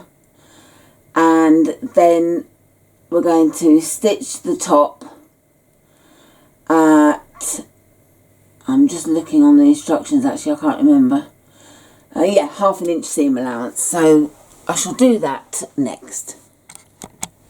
Okay, so I have sewn all the way around the top, and with the lining, sorry, the flap, I've stitched another line about 1/8 of an inch away from the first one, above it, just to give the some reinforcement to the flap, because it's going to have some good use. Just trimming off the threads, and my thread cutter's not working properly at the minute, and when I use it, the thread pings up, so I'm tending to leave long threads and do it that way. Okay, so the next thing is to trim the foam out of the seam allowance to reduce the bulk there. So be careful not to obviously cut the stitching. And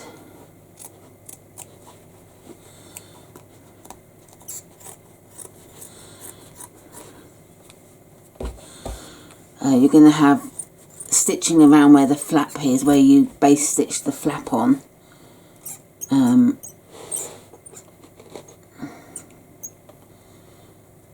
So just be careful with that. I'm going to leave that in place because I think it's fairly well rooted. I think I did a very good job sewing it. And I'm going to be reducing bulk there in a minute anyway, which I'll show you. So now, because I've done dressmaking for most of my life, well, since the age of 10 anyway, when we trimmed the seam allowance, we never used to just cut everything, because if you cut everything, you're going to have it's like a solid wall, and it's going to have a ridge. But if you cut one side, it'll be tapered, so it'll be smoother. So that's what I do. So I'm going to trim the exterior back, because that's the thicker one. I have to use the big scissors for that part.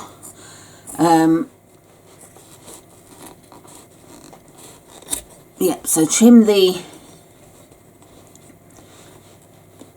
exterior.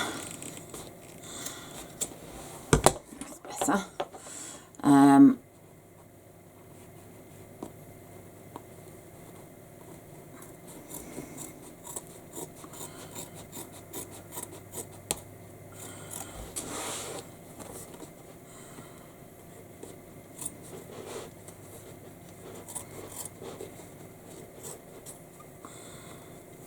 And now we've come to the flap.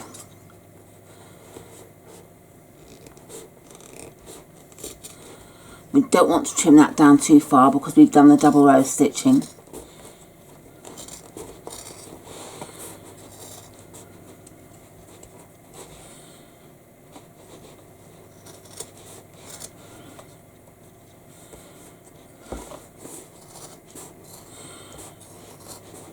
God, it's very chunky there.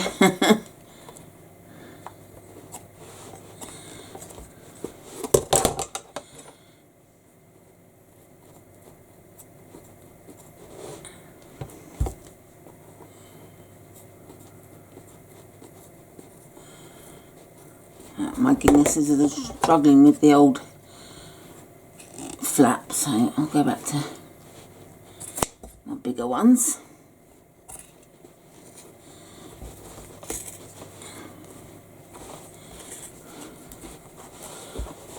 It's so solid, I'm having to use 2 hands to cut.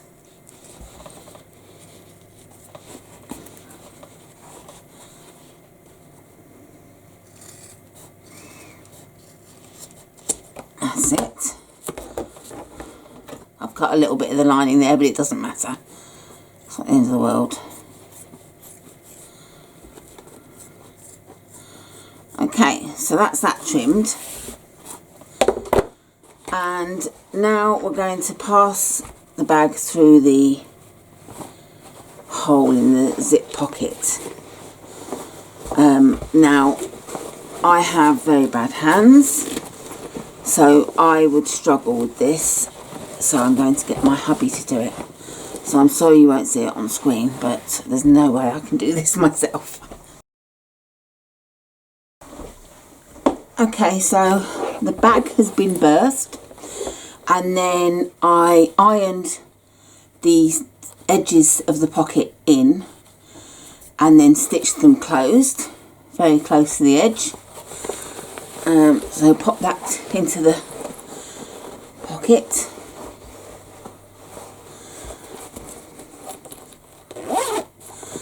And then push the lining into the bag.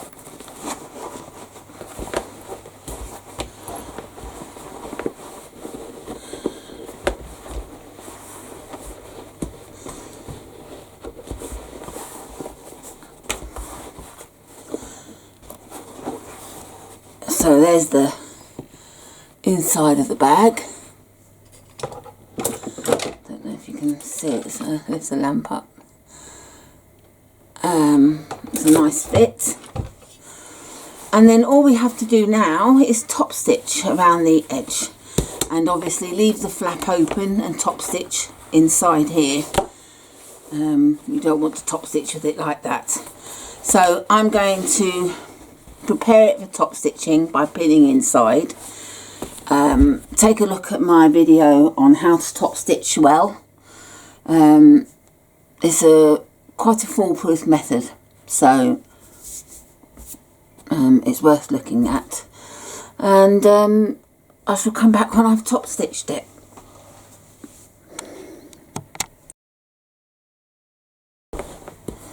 So here she is, top stitched. All the way around, of course. Here she is on the inside. I don't know if I lift the lamp up, there'll be a better view. That's it. And now to put the strap on. So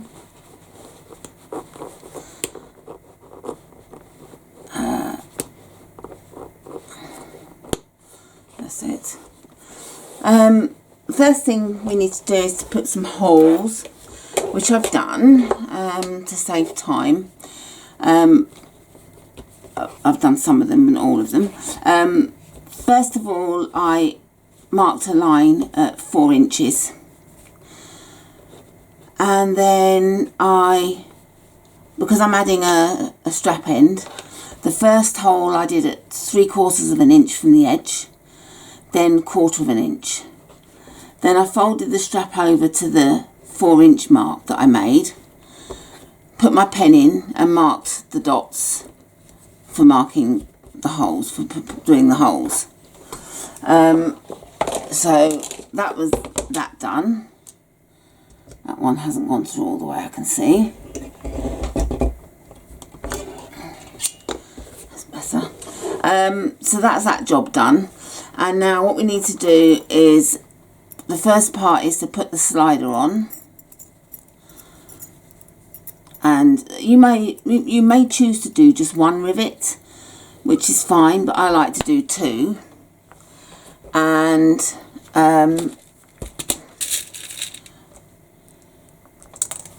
I will be putting one of these on each end, so on here as well.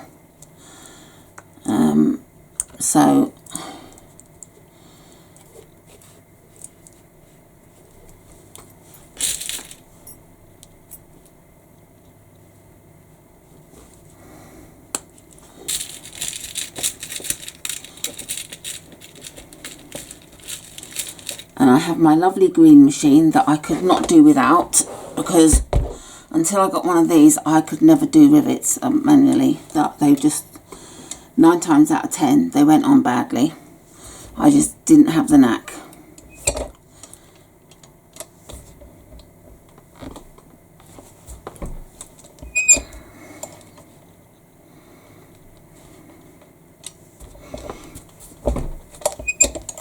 So that's both rivets on, and I shall do the strap on end shortly.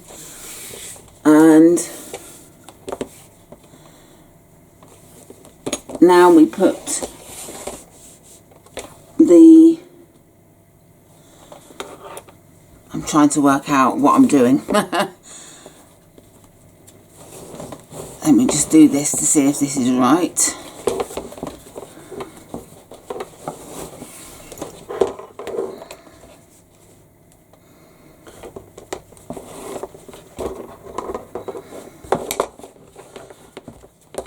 No, I think put it in this end.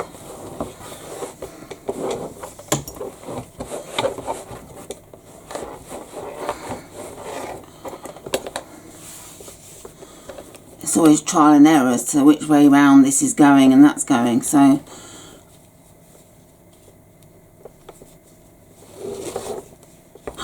think this will be right. Sometimes I can spin forever thinking, okay, no, it goes this way, that goes that way.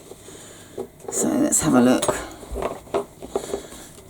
at this. Yeah, that is right this time. Yes, that's correct. And it depends actually if you're going to have left hand or right handed as to where you want the strap to be. So I prefer the single part to be at the front of the bag, and I like this to be the front of the bag. So it's a case of swapping round until I have it how I want it, where I want it. So if you like the double strap to be at the front of your body, then this is the way to do it. But I don't. I prefer it to be behind me. So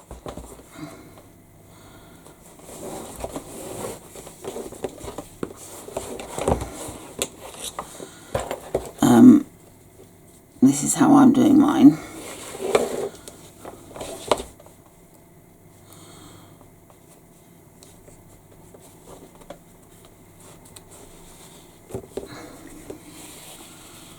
Okay, so if you can imagine, well, I'm right-handed, this will be on my right arm, so this will be at the front and that will be at the back.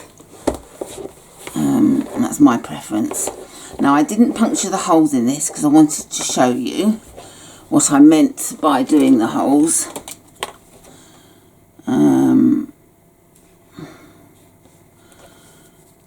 I normally fold it over on this side where I've marked the line, but I won't be able to see the holes because of the fabric. So I'm folding it over this way. And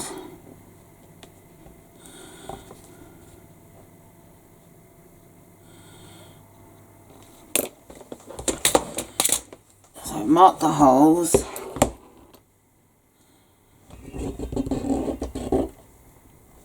Oh dear. I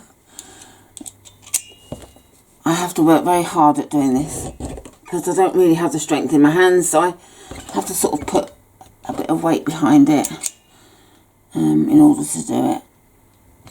And some days I can't do it at all and hubby has to do it, but today's a good day, so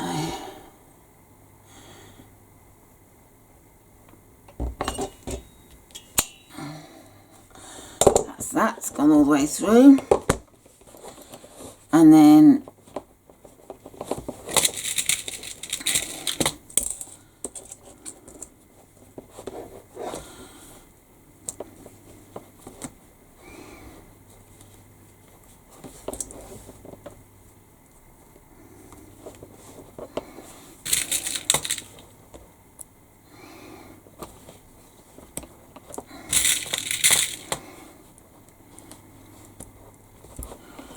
Last 2 rivets. I don't think you can really see it because I'm over the top, so apologies for that.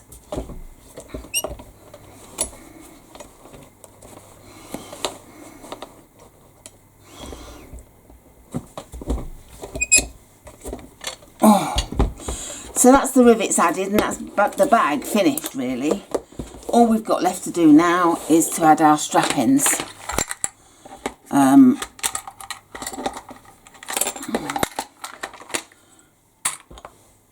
And you know how to add these, I'm sure.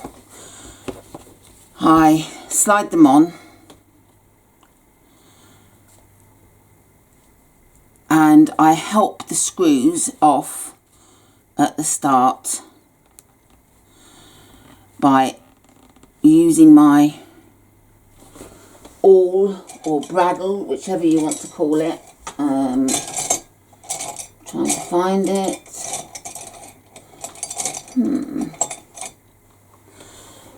Not in there.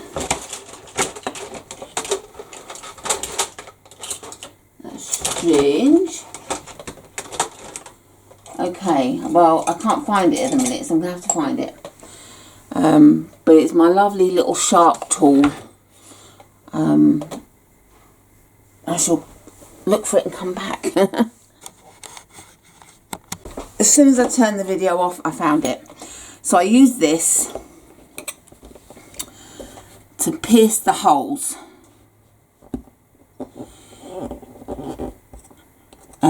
Otherwise, all the screws do is sort of push it down, the fabric down and away, and it doesn't necessarily get a good grip. You can add glue, however, you risk the glue seeping out of the sides, and that does happen quite a lot, so I tend not to use it. So I've pierced those little holes, which will help a lot. As you can see, it's going in nice and easily.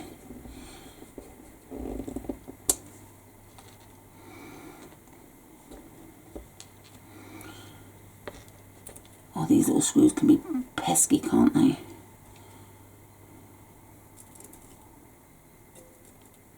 Oh my goodness.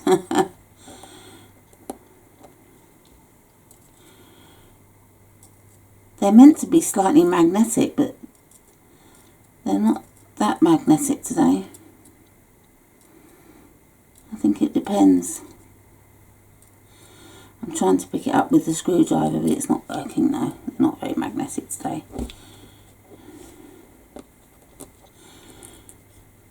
I'm all fingers and thumbs. So if you have this trouble, you'll be glad to see that so do I. Right. Oh my giddy aunt. Right, stay. Haha, I did it, I was told. Should have said stay in the first place. Okay.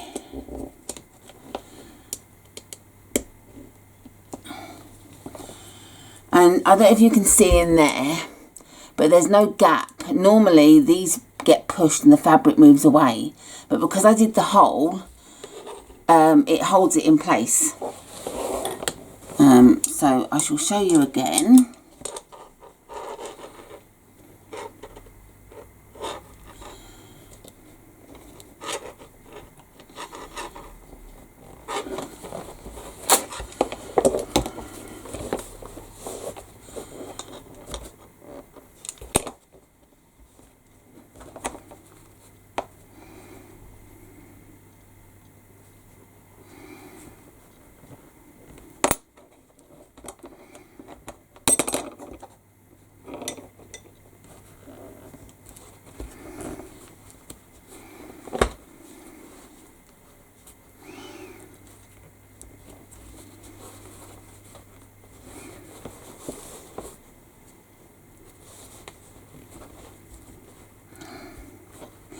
It's a bit soft, so it's not sliding on as easily as the other one. I don't know why.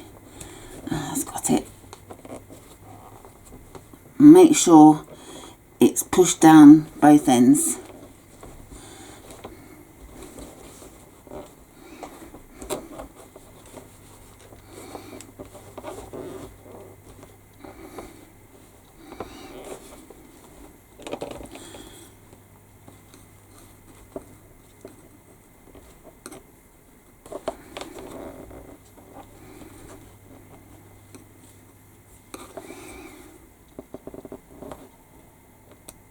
Sometimes I use the oil to push it up in there.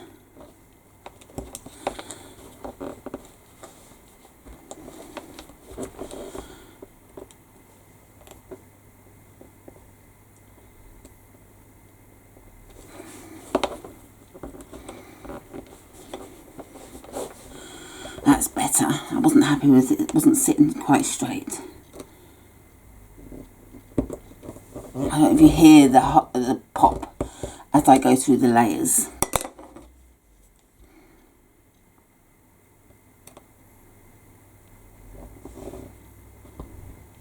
And didn't pop. Okay. Final screws. Nearly there.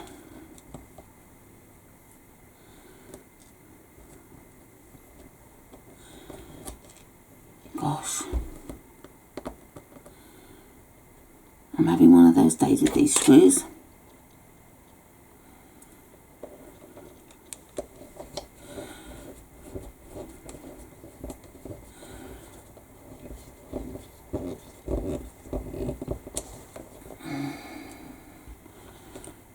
And we're on the home straight.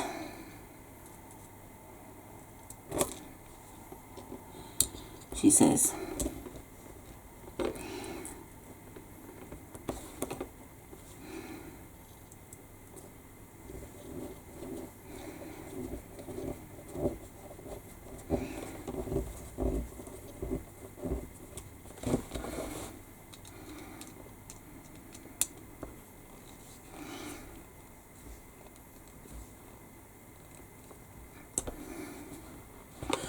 Lovely. So that's that. And pick up these screws before I lose them.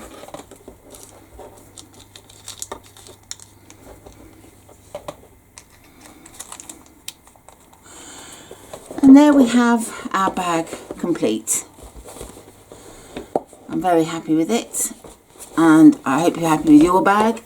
Hope you enjoyed the tutorial, and I shall look forward to coming back with another one soon.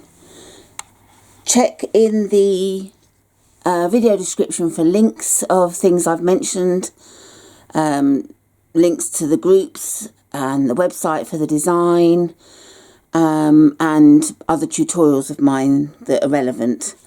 And I'll see you again. Bye.